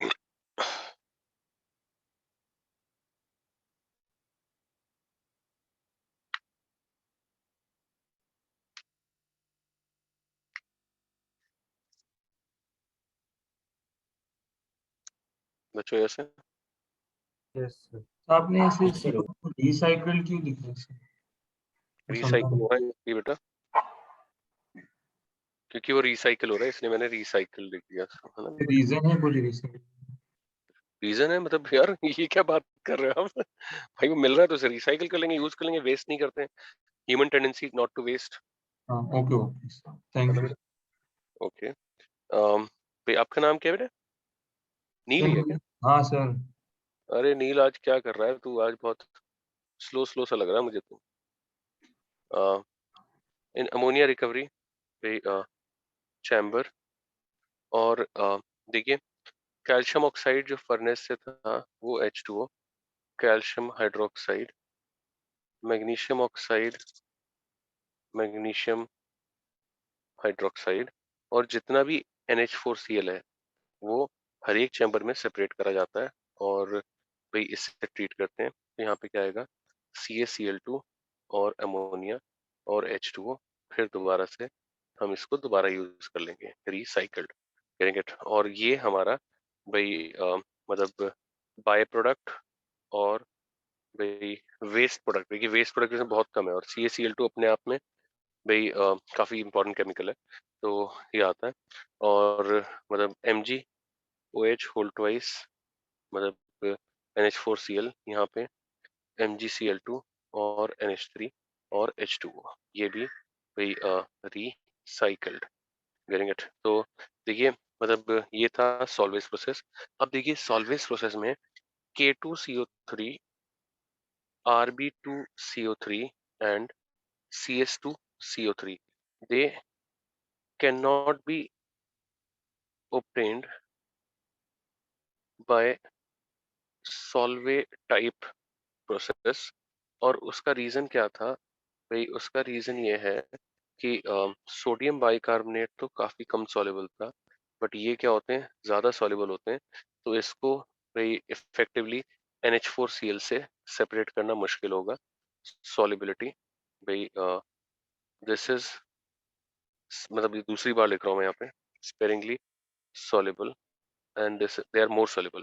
तो ये ज्यादा soluble होने की वजह से भाई इनके लिए K2CO3 Rb2CO3 CS2CO3 के लिए भाई salvage type of process use नहीं करा जा सकता है बच्चों, साथियों और हाथियों। सर एक बार वापस बताएंगे क्यों नहीं हो सकता? क्योंकि ये ज्यादा सॉल्युबल इसलिए। यार मैंने जैसे ही बोला आप वैसे ही तुरंत ही बोल रहे हैं कि वापस बताएंगे। सॉरी सर, मैं सुन नहीं अरे पाया आप था, प्रेम नेटवर्क लैग। तो आप बहुत जीनियस है बेटा, क्योंकि आपने वही बोला जो मैंने बोला। वेरी गुड यार। Okay sir. नोटेड। सर हमने CaO को H2O से ट्रीट करके जो CaOH वोल्ट वाइज बना है उसको हम वापस वाटर में ही डाल देते हैं ताकि NH4Cl के साथ रिएक्ट। NH4Cl, हाँ NH4Cl हमने सारा सेपरेट करा और उसको हमने अमोनिया रिकवरी में यूज किया बेटा, राइट। सर बट NH4Cl तो हाईली सॉल्युबल इन वाटर है, राइट? हाँ तो मतलब उससे जो हम दूसरी चीज क्रिस्टलाइज करेंगे तो बचेगा NH4Cl ना भाई। ओके सर, तो एक्वस सॉल्यूशन। हाँ हाँ हाँ, हम हर स्टेज पे क्रिस्टलाइज करके बाहर निकाल लेंगे NH4Cl से, और जो फिल्ट्रेट NH4Cl का बचेगा उसको भाई एल्कली से ट्रीट करेंगे, अमोनिया आ जाएगा वापस। सबसे कॉस्टली केमिकल अमोनिया ही है इसमें। जितने CO2 तो आपको पता ही है, मतलब हवा में ऐसे हाथ करोगे बहुत सारी CO2 आ गई, वाटर भी कोई ज्यादा कॉस्टली नहीं है, अमोनिया ही कॉस्टली केमिकल है इसमें। बच्चों हटा दूं? सर यहाँ पे MgCl भी बाय प्रोडक्ट और वेस्ट प्रोडक्ट भी ले। ऑफ कोर्स, बिल्कुल। Okay, thank you. Okay, noted. Noted. ठीक है, तो अब देखिए भाई, चाहे तो चलिए इसे लिख भी दीजिए, भाई हमारा पूछ भी रहा था तो मैंने बोला भी है, लिखवा भी देता हूँ कि भाई salvage type of process can not be used for preparation of carbonate. Solvay's type of process cannot be used for preparation of carbonate of potassium, rubidium or cesium. Potassium, rubidium or cesium.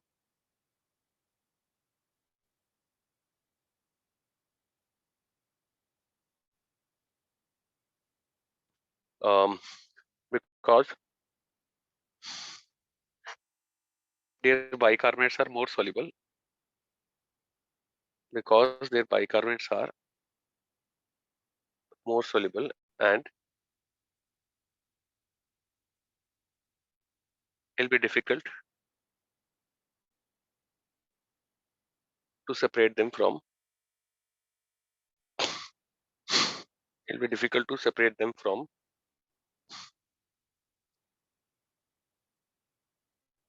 NH4Cl.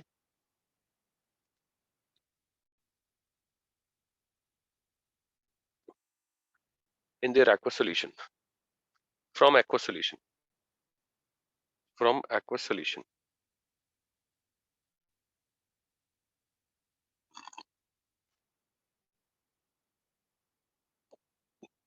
From NH4Cl aqueous solution की aqueous solution Aqueous solution कर दीजिए, उससे कोई फर्क नहीं।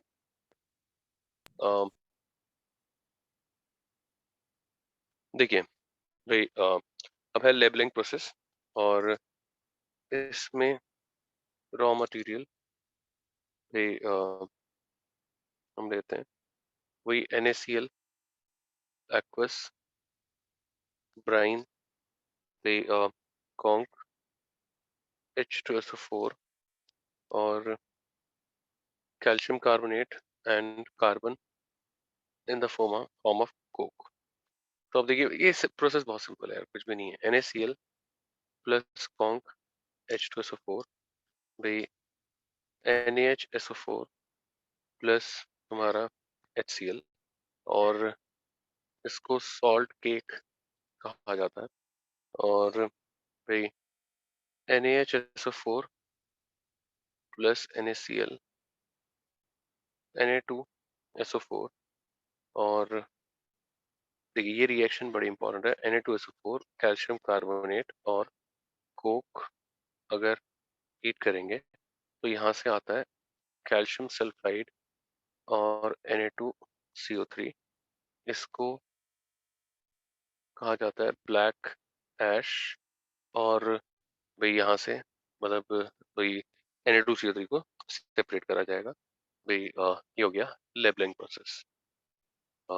जल्दी से copy कर दीजिए, फिर प्रॉपर्टी स्टार्ट करें।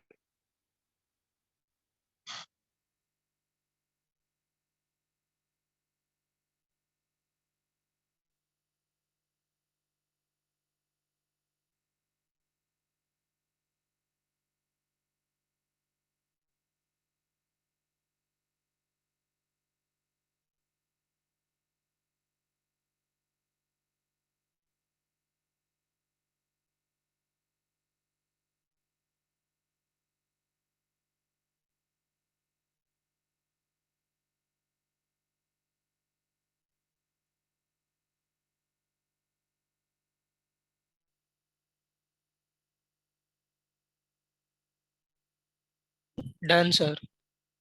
भाई लोगों,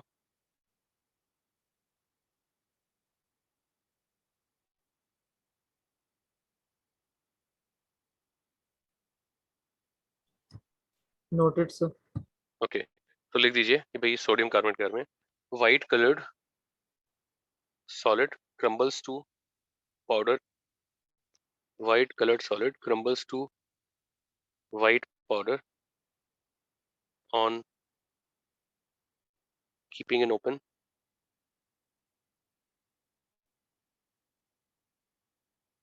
on keeping it open, water soluble,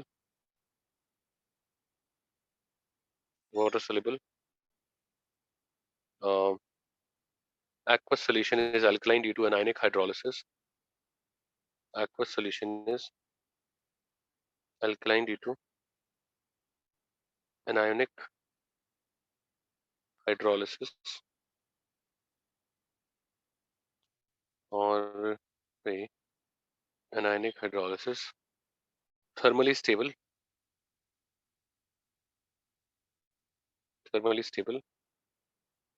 and on heating, it melts but don't decompose. It melts but do not decompose. और भाई ठीक है, अच्छा ही लग रहा है इतनी प्रॉपर्टीज तो। वाटर सोल्यूबल लिख दिया, ये लिख दिया, और क्या, ठीक है। अब देखिए रिएक्शंस पे आते हैं बेटे। बहुत आसान रिएक्शन है, एक्शन ऑफ एसिड्स। और बेटे एक बात और है, सोडियम कार्बोनेट का सॉल्ट के साथ रिएक्शन में जीआईसी में पढ़ा चुका हूँ। मतलब लो पीपी के साथ एनायन एक्सचेंज होता था, मॉडरेटली हाई के साथ थोड़ा एनायन एक्सचेंज, और भाई हाइड्रोलिसिस बेसिक कार्बोनेट बनता था, और भाई हाई पीपी के साथ CO2। तो ये मेरे साथ साथ कॉपी कर दीजिएगा रिएक्शन सारी। और एक्शन ऑफ एसिड भी बहुत सिंपल है, तो प्लीज डोंट वेट, मेरे साथ साथ लिख दीजिए। और मतलब आप रिएक्शन अपने आप भी लिख सकते हैं ऐसे, तो मतलब कोई ऐसा बड़ा मुश्किल रिएक्शन नहीं है। सब में क्या होगा, सॉल्ट बनेगा और CO2 रिलीज होगा।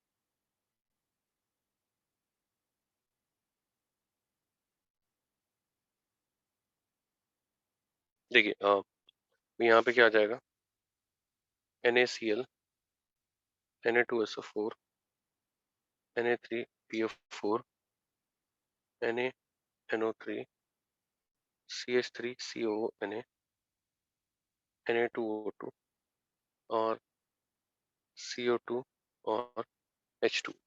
अब बेटे देखिए ए प्रोटीन के साथ क्या होगा, वैसे ही जैसे NaOH के साथ हुआ था। यहाँ पे क्या होगा, NaNO3, यहाँ पे Na2SO3। This is very important reaction.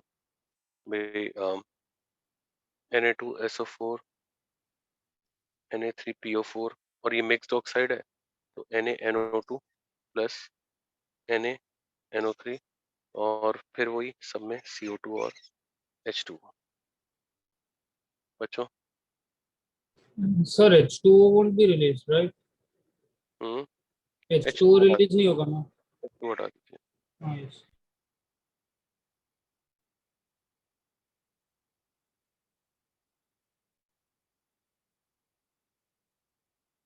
Noted.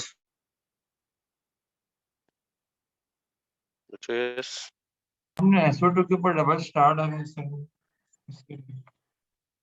हम्म तो SO2 के ऊपर डबल स्टार क्यों डाला है? अच्छा, डबल स्टार जनरली क्यों डालते हैं? मतलब लिख रहे होते हैं कुछ तो डबल स्टार डालते हैं, क्यों डालते हैं बेटा बताओ। हाँ बेटा।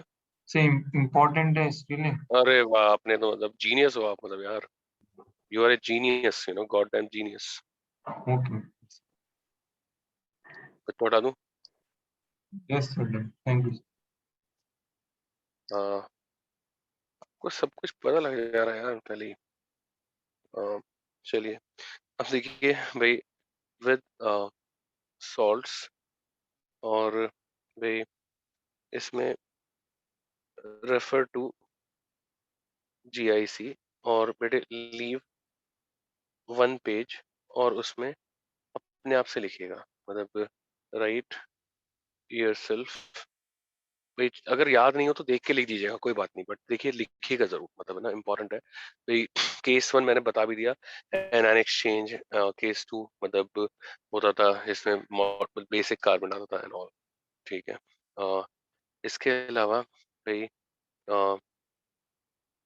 ये हम देख भी चुके हैं पहले NaOH के प्रिपरेशन में, बट स्टिल एक बार लिख देते हैं भाई। Na2CO3 कैल्शियम हाइड्रोक्साइड या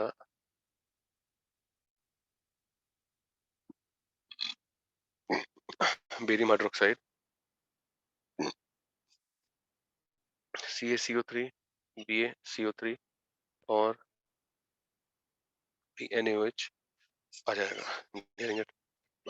तो ये हो गया। अब रिएक्शन विद, देखिए SO2 और 2 स्टार डाल रहा हूँ। नील बताओ क्यों? सर इम्पोर्टेंट है सर। अरे नील, मतलब यार इतनी जल्दी बता दिया आपने, कमाल है। SO2 और सर ओके बेटे SiO2, तो Na2SO3 और Na2SiO3 और भाई CO2। ये क्यों इम्पोर्टेंट है ये भी आपको पता लग जाएगा भाई, जल्दी से कर दीजिए बच्चों।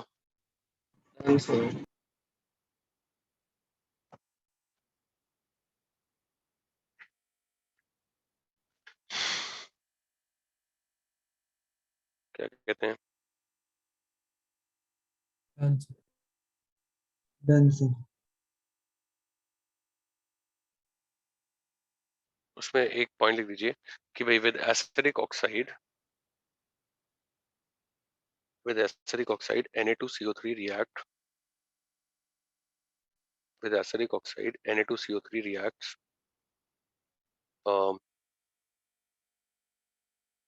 to give oxo salt of acidic oxide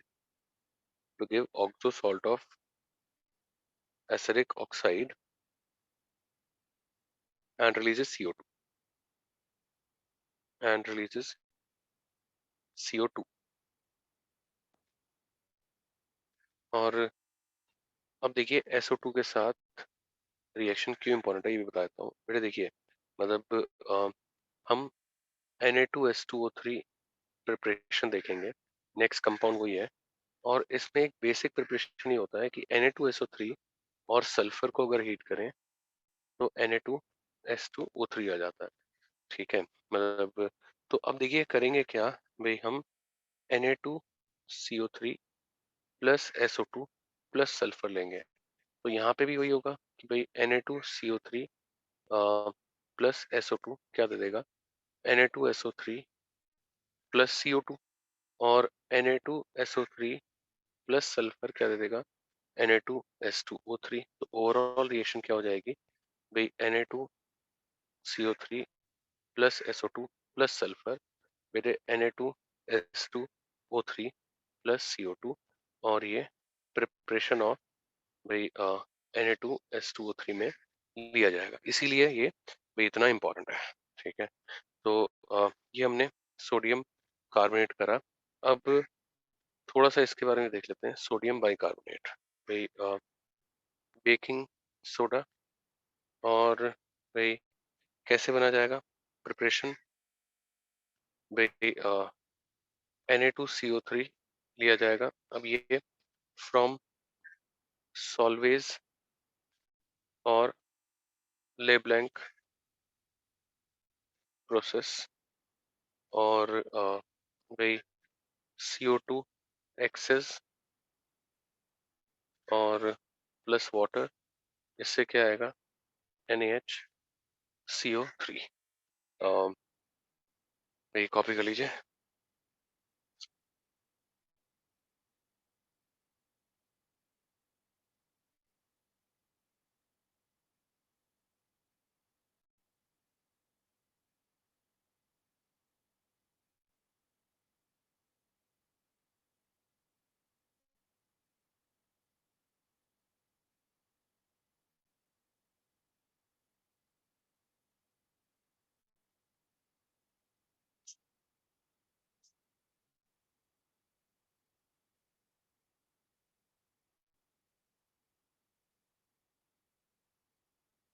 hmm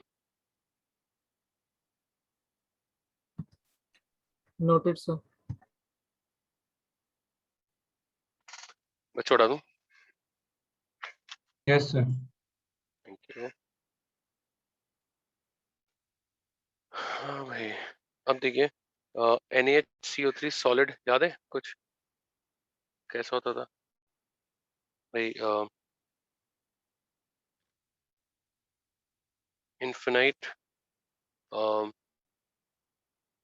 network of HCO3 minus units held by H bonds and Na plus cation। ठीक है, और हमने देखा भी था ये serial bond O H O minus C double bond O H, ये ऐसे इस तरह से X। ठीक है, और भाई KCO3 में याद है डायमेरिक था सिर्फ, है ना? और वाटर सॉलिबिलिटी हालांकि भाई बहुत इंपॉर्टेंट है, इसलिए Na2CO3 और NaHCO3 में ये कम होता है, this is very very important. और भाई बेसिक नेचर भी ऐसे ही है भाई, मैंने GIC में बताया भी था, इसके रीजन मल्टीपल रीजन बताए थे। एक तो हाइड्रोलिसिस से बताया था, इक्विलिब्रियम कांस्टेंट से बताया था, मतलब है ना, तो वो मैं दोबारा नहीं बता रहा हूँ। मैंने ये वैसे लिखवाया है, लेकिन फिर भी एक बार और, Na2SCO3 aqueous, भाई पिंक कलर विद फिनोफ्थलीन, और NaHCO3 aqueous pink colour with phenolphthalein नहीं आता है। ठीक है बच्चों,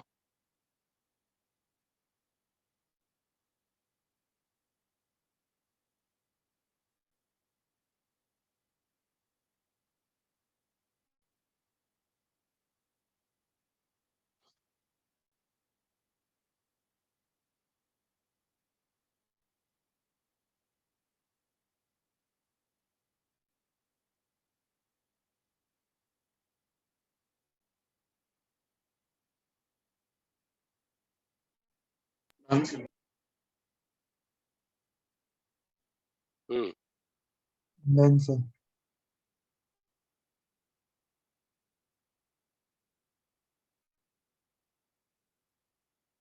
अब ये देखिए, बहुत बेसिक बातें लिख रहा हूँ, साथ साथ ही लिखिएगा भाई। एसिडिक सॉल्ट और भाई do not coexist with NaOH और एम्फीप्रोटिक। एम्फीप्रोटिक मतलब जो प्रोटॉन दे भी सकता है और ले भी सकता है। ठीक है, और भाई एसिडिक सॉल्ट है, but aqueous solution is alkaline। और भाई action of heat HCO3 minus salts, all of them on heating forms carbonate salt plus CO2 और H2। तो NaCO3 हीट करेंगे तो Na2CO3 CO2 और H2 आ जाएगा, ठीक है। तो इसके अलावा देखिए विद salts NaHCO3। अब अगर आपको याद हो मैग्नीशियम के साथ सोडियम कार्बोनेट करता था तो बेसिक कार्बोनेट आया था, Pb लेड के साथ भी आया था, जिंक के साथ भी आया था, भाई कॉपर के साथ भी आया था CuSO4, और भाई Hg के साथ भी आया था। तीन चार ये थे 5 इनके साथ बेसिक कार्बोनेट आया था। तो अब देखिए बस इसमें इतना ही है कि जो बेसिक पार्ट होगा, जो इसमें क्या था MgCO3 dot MgOH whole twice, तो डॉट MgOH होल ट्वाइस जो है वो इसके एसिडिक एच से न्यूट्रलाइज हो जाएगा। तो जहां पे सोडियम कार्बोनेट से बेसिक सॉल्ट आता था वहां पे बाई कार्बोनेट से नॉर्मल कार्बोनेट आएगा, मतलब MgCO3 डॉट समथिंग H2O ये सब नहीं आएगा।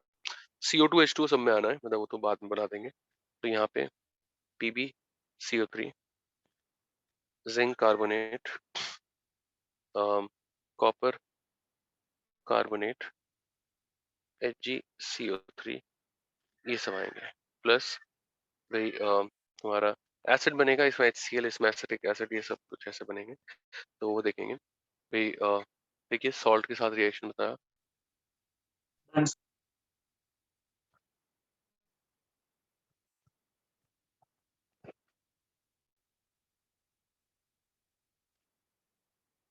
Done sir.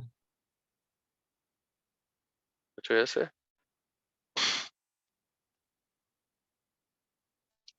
और भाई बच्चों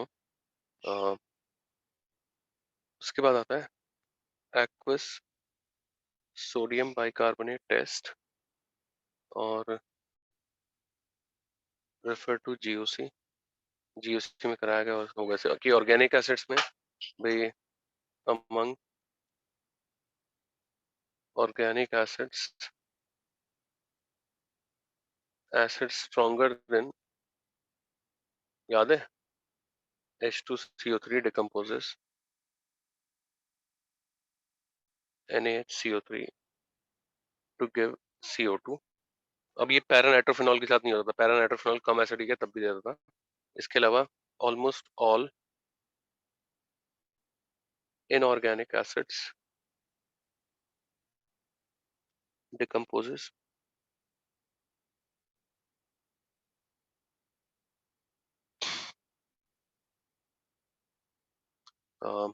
NaHCO3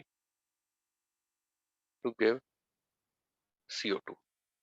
तो देखिए सोडियम बाइकार्बोनेट वैसे भी छोटा सा कंपाउंड है। अब लास्ट कंपाउंड है ग्रुप 1 का, ग्रुप 2 में कोई कंपाउंड नहीं है, ग्रुप 2 में सिर्फ जनरल प्रॉपर्टीज देखेंगे भाई। Na2S2O3 डॉट 5H2O, और इसको हाइपो भी कहा जाता है। और भाई प्रिपरेशन प्रिपरेशन पहले तो हमने बेसिक प्रिपरेशन एक बात कर ली थी, Na2SO3 प्लस सल्फर हीट करेंगे तो क्या आएगा Na2S2O3। अब दूसरी प्रिपरेशंस बताइए, एक और बताई थी मैंने अभी थोड़ी देर पहले, याद है? Na2S5 से ना, और कोई बच्चा? SO2 and S. हाँ NaOH प्लस सल्फर से बताई थी, है ना? तो मैं लिखूंगा अभी, करी कॉपी कर दीजिए जल्दी।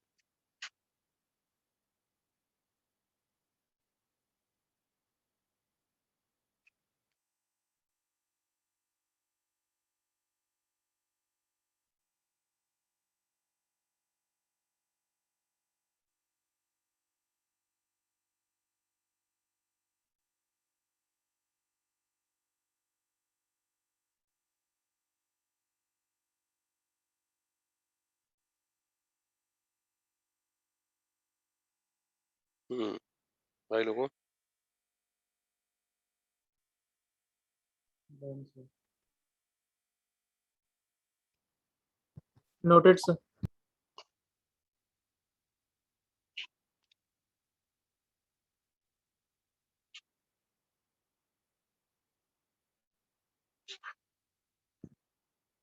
और भाई देखिए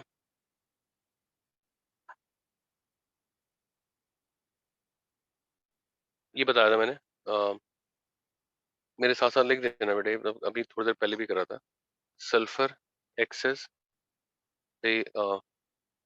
Na2S5 और Na2S2O3 प्लस H2O और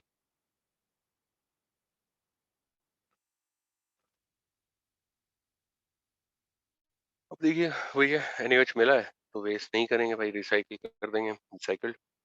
ठीक है, और इसके अलावा देखिए एक है स्प्रिंग्स रिएक्शन। स्प्रिंग्स रिएक्शन में Na2S प्लस आयोडीन और प्लस भाई Na2SO3, और ये इन कैलकुलेटेड अमाउंट भाई गिव्स Na2S2O3। और अब ये क्यों कैलकुलेटेड अमाउंट में देते हैं बताता हूँ। देखिए रिएक्शन कैसे होती है, Na2S और आयोडीन ये ऑक्सीडाइजिंग एजेंट और ये रिड्यूसिंग एजेंट, तो यहाँ पे Na और सल्फर भाई और फिर वही है basic, Na2SO3 plus sulphur goes to Na2S2O3। तो मैं लिखवाऊंगा कि आयोडीन कैलकुलेटेड इसलिए लिया है कि अगर एक्सेस में होगी तो Na2S2O3 फर्दर रिएक्ट कर जाएगा आयोडीन से। भाई आयोडीन को टाइट्रेट Na2S2O3 से करा जाता है हाइपो से, हमने टाइट्रेशन पढ़ा भी होगा। एन फैक्टर इसका 1 होता है, आयोडीन का 2 होता है एंड ऑल। तो एक्सेस में इसीलिए नहीं ली, मतलब मैं नोट में भी लिखवा दूंगा ये।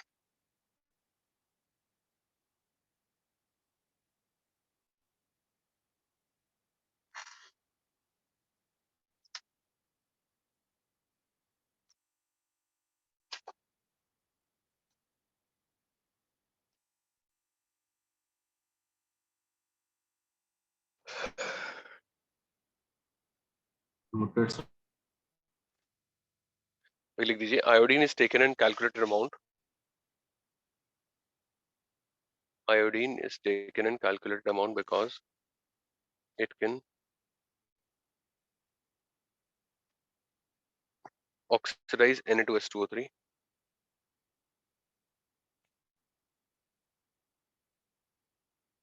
to Na2S4O6।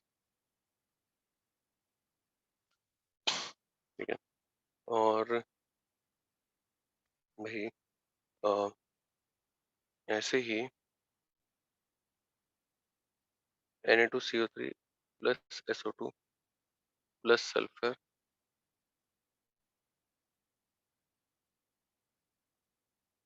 और ये CO2। ठीक है, ऐसे ही एक प्रोसेस होता है Na2CO3 plus SO2 plus Na2S, यहाँ से भी Na2S2O3 आता है। देखिए कैसे होता है रिएक्शन, यहाँ पे आयोडीन की जगह SO2 ऑक्सीडाइजिंग है, ये ऑक्सीडाइजिंग एजेंट, ये रिड्यूसिंग एजेंट। तो यहाँ से सल्फर और Na2O, Na2CO3 और SO2 क्या बनाएगा, Na2SO3 प्लस CO2, सल्फर और Na2SO3, Na2S2O3 और भाई तुम्हारा ये आ गया, और Na2O प्लस CO2, तो फिर वो Na2CO3 बना रहा होगा। तो देखिए ओवरऑल रिएक्शन क्या होगी, Na2CO3 plus SO2 plus Na2S gives भाई Na2S2O3 प्लस CO2। बात समझ रहे हो, और भाई लिख लीजिए।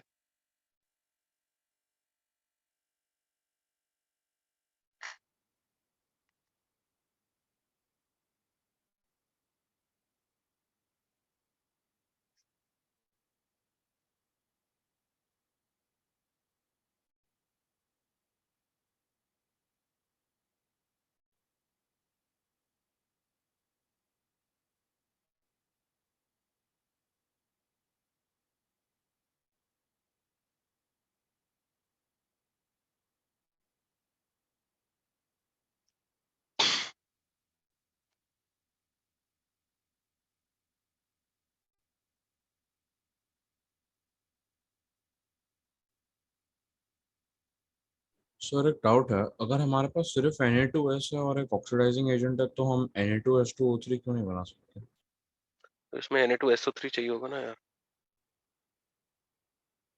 सल्फर ही तो ओके मिलेगा सर। Na2S plus oxygen. बच्चों कर लिया होगा ना? हाँ सर। Yes, sir. ठीक है, प्रॉपर्टीज लिखिए, प्रॉपर्टीज ऑफ Na2S2O3, और उसमें भाई लिखिए कि highly water soluble, colorless, highly water soluble, colorless crystalline compound, colorless crystalline compound, और भाई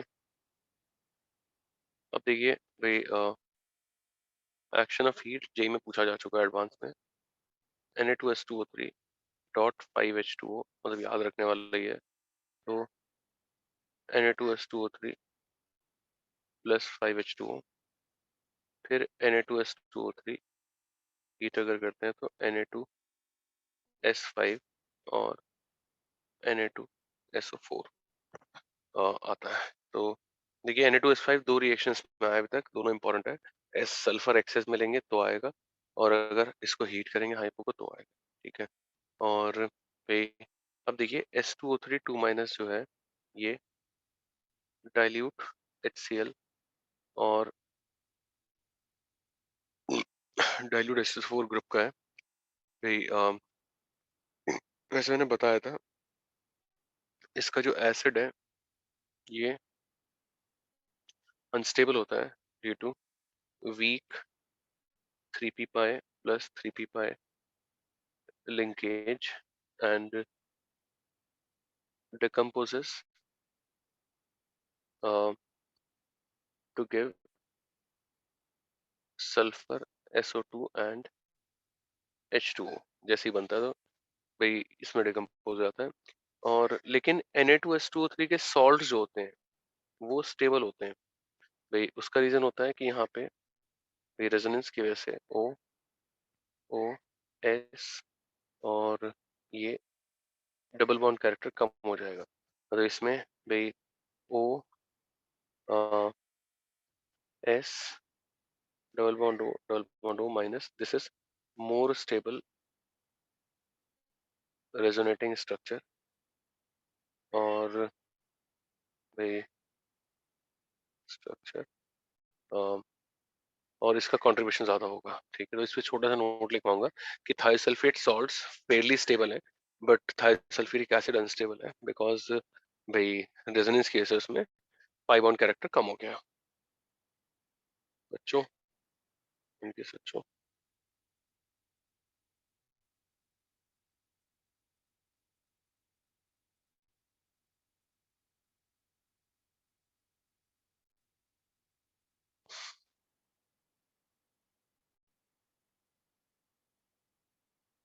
noted.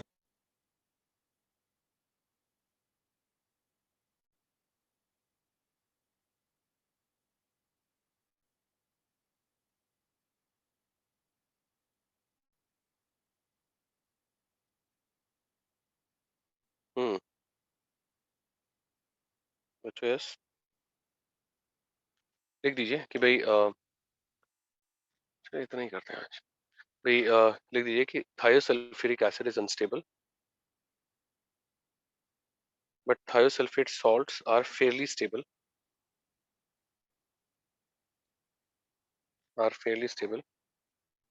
because of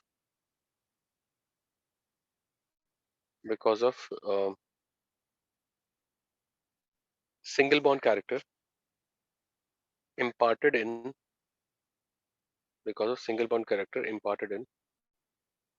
um, SS linkage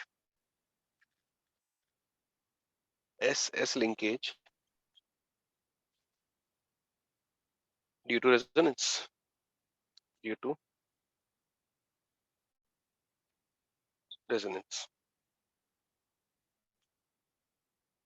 ठीक है अच्छा पार्टी। और भाई आज इतना ही करते हैं। और सर एक डाउट है, बोलो बेटा। तो thiosylphuric acid में like sulfur पर acidic hydrogen नहीं हो सकता and instead double bond हो नहीं, so मतलब is there any reason for that?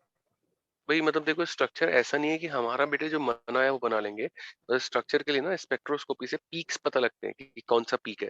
तो सल्फर सल्फर पाई बॉन्ड का पीक आता है उसमें, मतलब उससे स्पेक्ट्रोस्कोपी से हमें पता लगता है कि सल्फर सल्फर पाई लिंकेज है। तो आई गॉट योर आइडिया कि मतलब यू आर सेइंग कि इसको यहाँ पे एसएच कर दो, यहाँ पे ओएच कर दो, लेकिन ऐसा नहीं होता। स्पेक्ट्रोस्कोपी से हमें पता लगता है कि स्ट्रक्चर ऐसा नहीं है। बात समझ अच्छा रहे हैं? ओके सर तो ठीक है बच्चों, अब एक क्लास और बची है इस ब्लॉक की, मतलब एक क्लास में हम इस ब्लॉक खत्म करके पी ब्लॉक चालू करेंगे। और भाई meanwhile hydrogen and it's compounds revise कर लीजिए। मैं एक असाइनमेंट आज जरूर डाल देता हूँ, ठीक है? मतलब एक हाइड्रोजन एंड इट्स कंपाउंड्स का असाइनमेंट डालता हूँ प्रैक्टिस के लिए। ठीक है बच्चों? सर एक आप छोटा डाउट कोऑर्डिनेशन के था। लिए कभी शाम को लगा सकते हो एक। हाँ बेटे, क्या कह रहे हैं?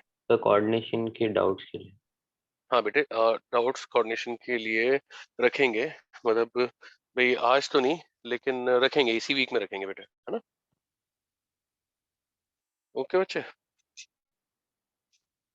सर एक छोटा डाउट था। बोलो भाई।